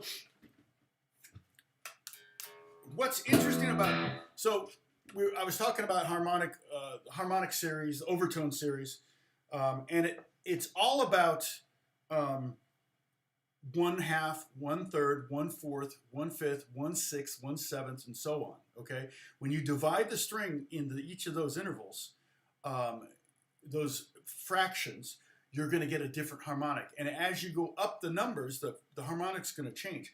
And it's not going to be like A, B, C, D, E, F, G. It's going to be more, totally different than that. And the harmonic series creates more in tune notes. Like a real third and a real seventh, you'll actually hear what they sound like, which you don't normally hear those. So I'm on my bridge pickup because it's easier to do harmonics. So I'm hitting the low E string. If I go at the 12th fret, believe it or not, and I'm basically just touching the string at the 12th fret, okay, right on here, and I'm not pushing down. I'm just touching the string, pluck it, and then take my hand away. And it'll ring longer if you take your hand away. A lot of people go, and then they kill it. You want to ring. Okay, that, believe it or not, is exactly halfway between here and here. Now, if we were to take out a measuring stick and measure it and go, oh, wow, okay, the halfway point is here. Okay, now let's divide that 24 inches or whatever it is by 3, and we get 1/3. And 1/3 is at the 7th fret. Okay, and that's an octave. This is an E. This is an E and an octave. So this, in a fifth. So that's a B note. E, B, another E here. So we have this E. The first octave harmonic is this E, E. Those are the same note. The next harmonic is this note, if I was in tune. And then a lot of people will hit that octave to tune that E, which is not a bad idea, okay?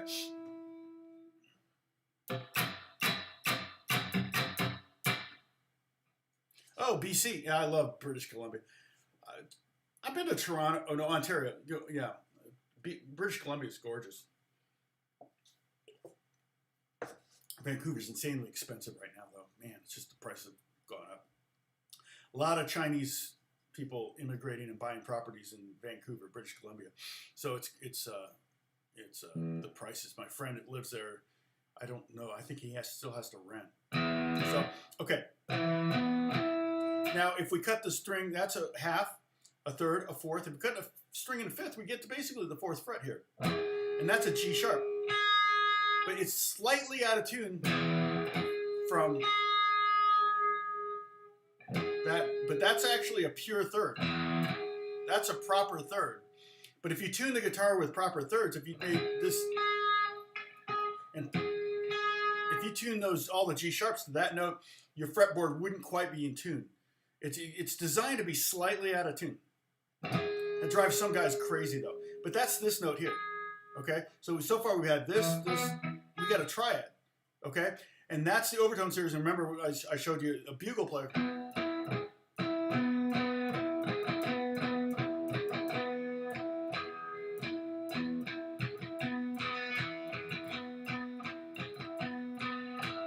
Okay, that's all a bugle player can play. They don't have any valves. It's not like a trumpet. It's just a pipe. So they're just increasing the harder they blow, the higher the overtone. It's like if you ever taken one of those tubes and spun it around and it gets higher the faster you spin it, okay? Yes. So far, Sam, we're right over the frets, okay? So 12, 7, and again, it helps to have just some distortion, maybe compression, bridge pickup, because you won't hear them, like, you can't really hear them very well there. That's pretty much where we're going to end, being right on top of the frets. So again, we're taking, now here's the other thing is, if I divide the string, so we have half, third, fourth, fifth. There's 5 fifths up here. I could go here, another fifth, here's another fifth, here's another fifth, there. I forget, no, I'm missing somewhere.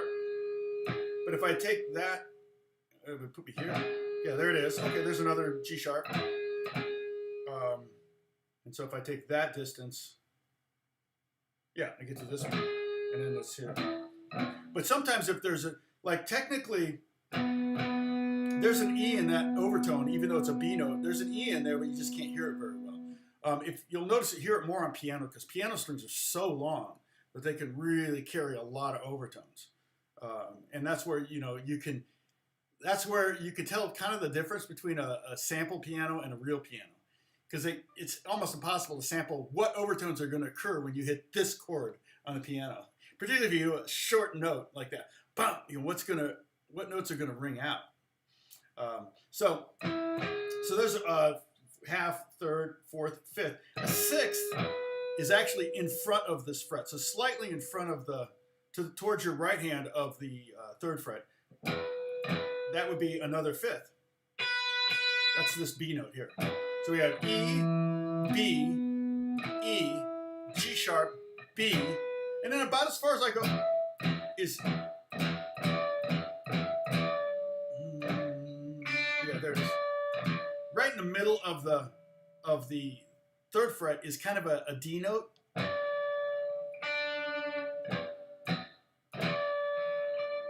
Kind of that note. It's a little out of tune, but you can hear it. Kind of like, essentially.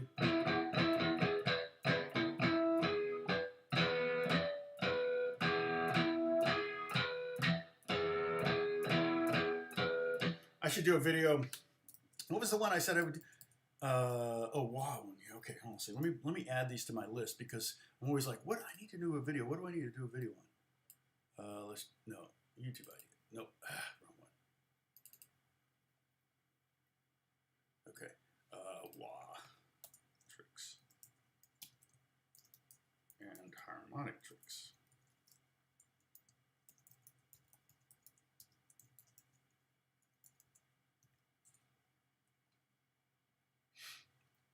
Okay, and I'm going to bold those because I think those could be cool if I do those. Okay, sorry. Welcome to my live stream where you watch me work in my office. Okay. All right, so it's like an episode. It's like an episode of CIS. I don't know. Let's Google. Did Steve murder Bob? Okay, so that's a short episode. Says yes. Okay. So one of the tricks that I can show you. Let's see. I'm going to need more gain for this. But one of the tricks I like to do is. See, keep in mind, okay, anybody but Sam, all right, those harmonics go this way too, right? So I could, instead of going this way,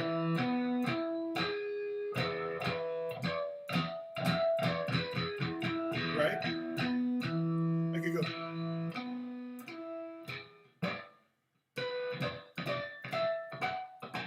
They go that way too.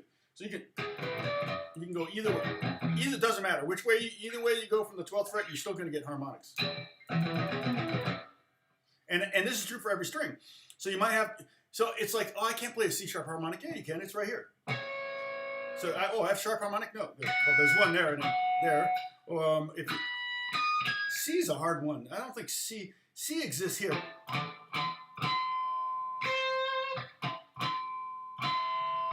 Kind of. So that would be the D, A, D, F sharp, A, C. Again, if I had more gain, which I'm about ready to do, let me crank up the gain here. I'm gonna have to add a distortion box. Or I could. Did I change this? Let me create a new track. I'm gonna pull up more of a like a kind of 80s rock sound.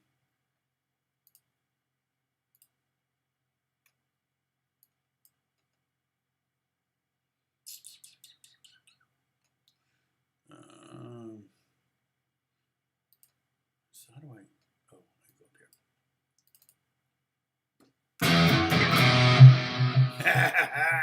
All right, so one of the tricks I did on my Instagram, and so I could, I mean, not my Instagram, I did it on my TikTok. But you could just do, like I'm just doing four, on the third string, I'm doing 4, 4, 2, open.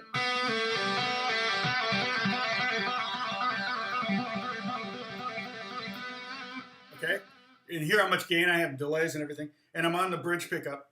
So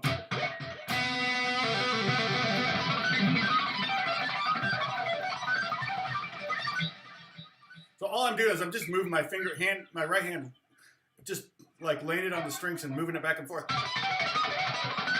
And you can hear myriad of harmonics.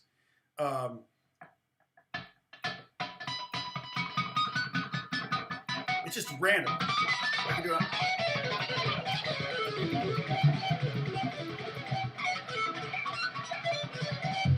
It's just a kind of a cool trick to do. I don't know how useful it is. I've done it on a song. I've done it for special effects and things like that. You add a wah to it, and it gets even.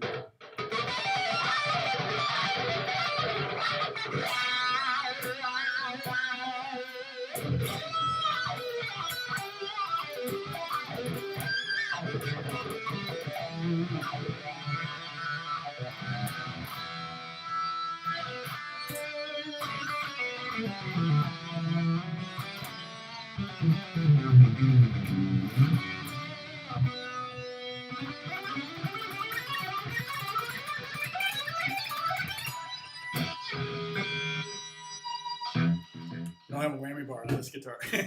So yeah, I my hands aren't warmed up. But yeah, it's crazy. You can basically get an infinite number of harmonics just by moving your hand back and forth like this one. You don't have to do 3 notes. You just need to generate something. Three seems to work best if you can get it down. You need a lot of gain though, a lot of overdrive. So it's kind of hard to control at loud volumes if you're in a room with it. I'm just going direct, so I'm not actually moving an amp or anything like that. I'm not. There's no sound.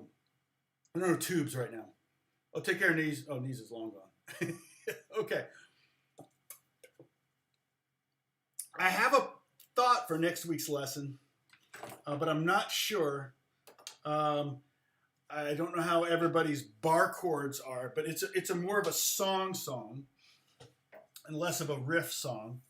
But I may change my mind. I may alternate between an acoustic and electric. Okay, so maybe next week I'll try to find another good acoustic song to do. And I'm going to keep my mouth shut. I have some ideas.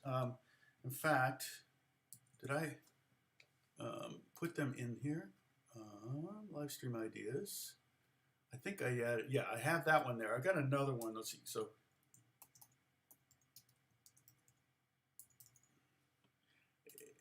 We could get a little cheesy, but that's okay.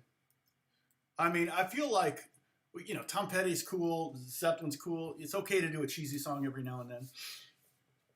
And we'll largely stick with older songs, but not necessarily. I may show you something newer. I don't know. Part of the thing is I stopped teaching, how long ago? 10 years ago? You know what? I'm going to get some of that. The nice thing about our gas bill was pretty high the last couple of months because it's been unseasonably cold in California by about 5 degrees, which is a big difference. California houses aren't insulated, although our house is phenomenally insulated. It's still like you feel it when the heat's just like you hear it running all the time. You're like, dang it, So the bill's going to be big. But now it's like 85 all week. So LA is showing off for the Super Bowl. Everybody's coming here for the Super Bowl, and they're going to be like.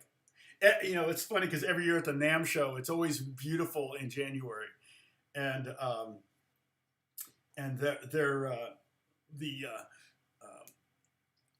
I don't think it's in January anymore. I think they moved it now. It's just going to be one a year. They got rid of it. They got rid of the two summer NAMM. I mean, it's going to be summer. It's just going to be NAMM, and it's going to be in the summer, I think, or in June, and in LA, which is kind of weird because it could be stinking hot, but.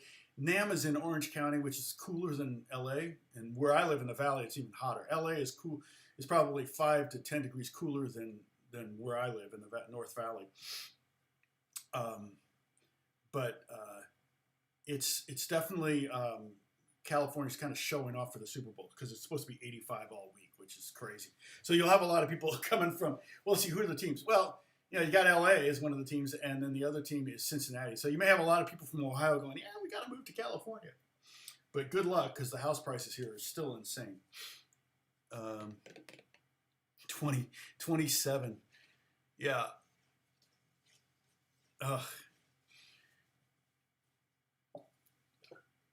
Yeah, my daughter's in Spokane, and it's as cold there. My mother-in-law is in Indianapolis, and it's cold there. Okay, so Bruce, I didn't talk about. So the reason I wasn't able to do yesterday is I had a deadline. I don't normally have deadlines, and one of my main composers I work for asked me to help him by writing some music for a game, and I can't talk about the specifics of it, but he adores me. I adore him. It's a match made in heaven. I love working you all can relate to this. I love working for people that appreciate me, and all the people I work for appreciate me. So I love that. And I think he was just looking for an opportunity to give me an opportunity because he is so busy, this composer, and he gets so many gigs. And so this was something where I could help him take some stuff off of his plate, and it was kind of an arbitrary deadline. It's the actual deadline for the thing is not, for a long way off, but the people wanted to hear music. So I ended up writing 4 tracks, fully produced out, everything. So basically spent a day on each, staying up till 3 a.m. every night, writing these 3-minute songs. So again, I can't say much more than that. But one thing I did do, Sam, one was based all around the Greek bouzouki. So I had 6, 7, 8 tracks of Greek bouzouki. I had basically a Greek bouzouki orchestra. I don't have it in here now. I put it back in the other room. But I even played like bouzouki with a bottle cap. See, this is just a Pepsi bottle cap. I think it's Pepsi. And I'm like trying to find more like this because this is just, it's perfect. So it was like a,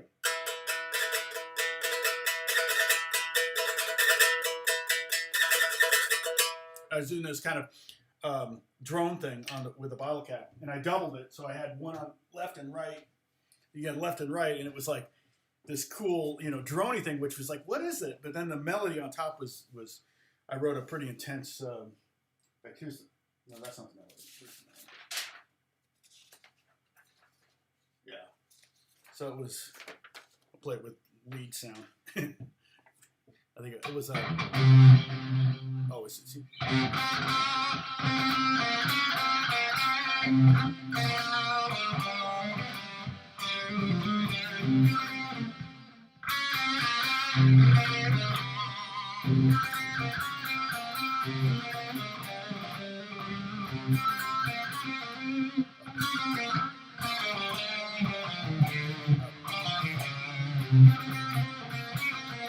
Basically, that was my melody that I wrote for the, but it was a lot faster. It was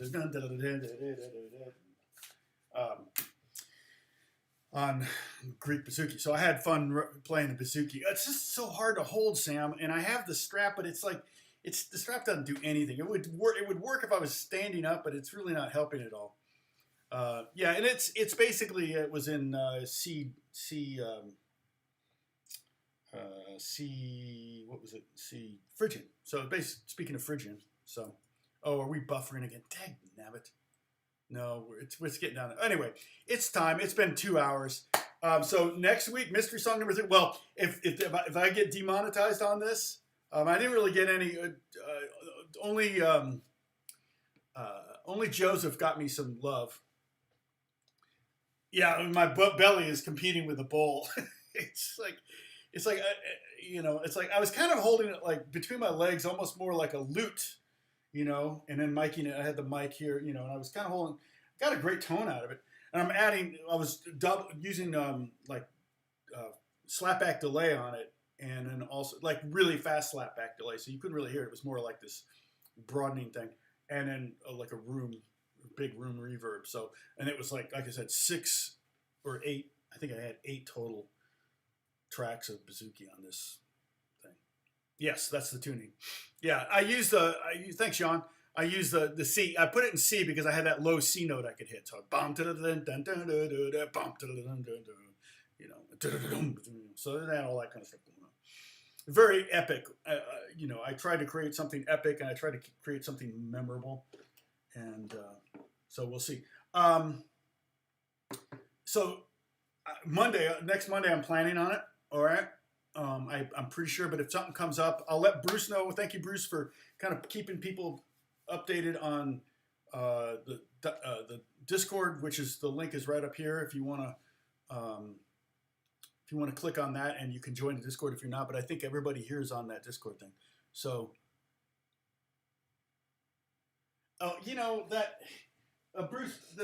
Here, here it is. I bet you they do so many of these that I'm sure they probably did this in like 10 minutes. I mean, somebody's job is probably somebody's job to, I don't know, maybe not 10 minutes, but yeah, it's pretty ornate. It's got a little bead that they, it's just a little piece of plastic there. It's not an emerald. So I should replace it with like a really, really valuable stone, like something that's 1,000 times more valuable than the instrument. No one would ever suspect.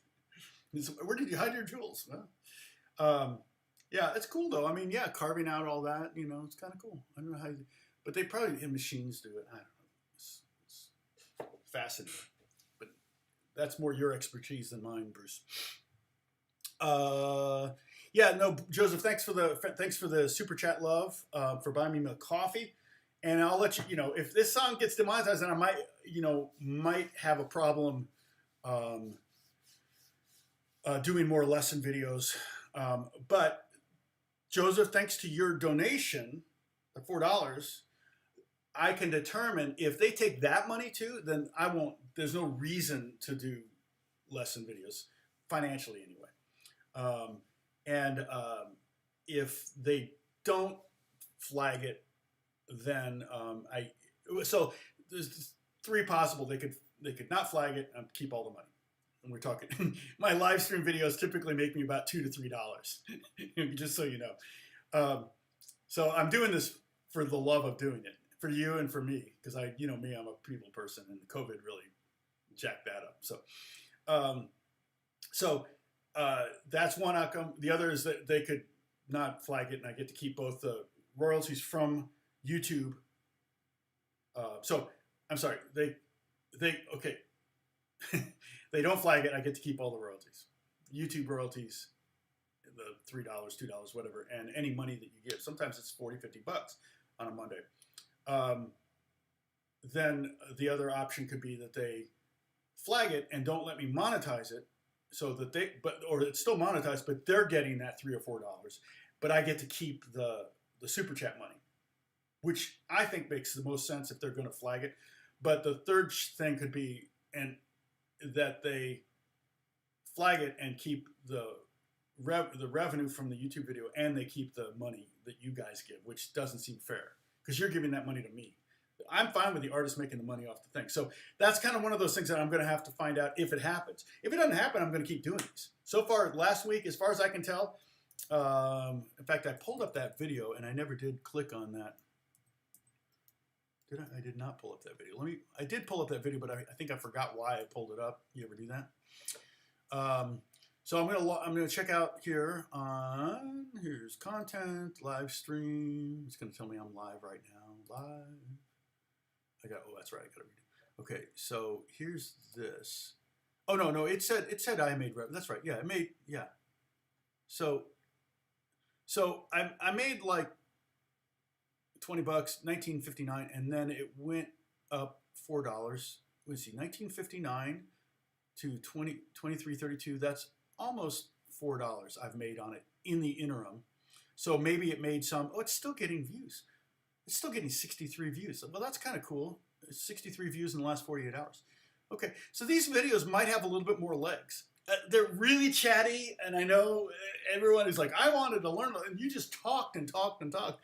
That's why I do this. This is for me and for you, but it's for our community. So we're talking about a lot of things. You're going to learn a lot of things, and mostly stuff about me. So there's more stuff out about me up on my YouTube than I probably should be comfortable with. But anyway, so next week I may go with an acoustic. I may alternate acoustic electric. So next week maybe an acoustic song. But I am also trying to go a little bit on the contrarian side. Like I'm not like with Zeppelin.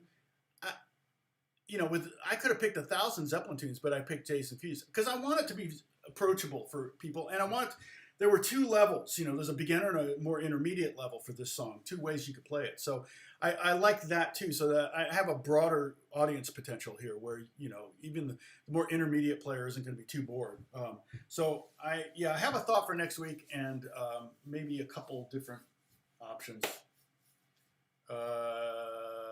I'm not giving any clues. Sorry, I was going to give you a clue, but I'm not going to. So thank you so much for watching. If you're not subscribed, please subscribe. I know if I look at that last week's video, I lost 4 subscribers. I don't know what that means, but that's fine. The subscriber count thing has been slowing down, and I think that's because they're going through, YouTube is going through and getting rid of old. See, it's 881 in the last 28 days. Normally that's over 1,000. I think they got rid of a bunch of subscribers for everybody that were dead accounts, which I'm fine with. I want a real account, but at least it didn't drop below 100,000. Although if it dropped back above, would I get another one of those? So anyway, yes. So yeah, you're right, Barry, Steve. Yeah, you're right, exactly right. Beato complains about that all the time. So we'll see. again, I talked over, and I know you don't like that I talk so much, but I talked over my playing a lot of the time. That makes it really hard for the bots to kind of grab it and go, wait a minute, that's this song. Because I could be talking about playing chromatic scales for all they know. Chris, great to see you after all this time. I really appreciate you coming on. Probably it was because we were on Tuesday instead of Monday. You can't do Mondays. Yep, and Bruce is giving us all the info here. Bruce, I really didn't see anybody new. There was one person that jumped in. There were two people that jumped in that I didn't recognize. One guy that kind of had a snarky comment about, are you teaching people how to count? Is this for people that don't know how to count? He may still be there. I don't know. But that was kind of snarky sounding. That's why text is almost the worst way to communicate, because you can't you can infer an emotion that's not there. Catherine was here for a minute. I don't know if she's still there. Oh yeah, that was that. Where was that person? It was like a blue. Oh, there he is. Yeah, in Spartacus. Yeah, so I've got a new video I'm uploading today. I'll probably post it Thursday noon. I think that's one of the best times to post videos, they said. Thursday or Friday noon, my time. I'm trying to maximize that kind of thing. So this will be kind of an open tuning thing. It's standard tuning in 4 different places. So Barada, is that who it was? I can't remember. So who said the snarky thing? That might have been. There was another name like that too up there. But for the most part, it was all regulars up there. So and our max was 23. 20. Did we ever get to 24? I don't think we ever got to 24. We hit 23. That was it. That's lower than more normal. So 30 likes though. So we had 30 different people watching at some point. Maybe those guys that, well, the one guy, Spartacus, has probably liked it. He was engaging. But anyway, okay. So next week, Monday, regular time. Bruce, I'll let you know if it's going to be changed. You can help me alert people, and then I'll have a new song for you. I think I'm going to go acoustic. I can't guarantee it. That can be the only clue you get, and it's not even a solid clue. So, all right. God bless you, everyone. Thank you so much for watching, and I will see you in 6 days.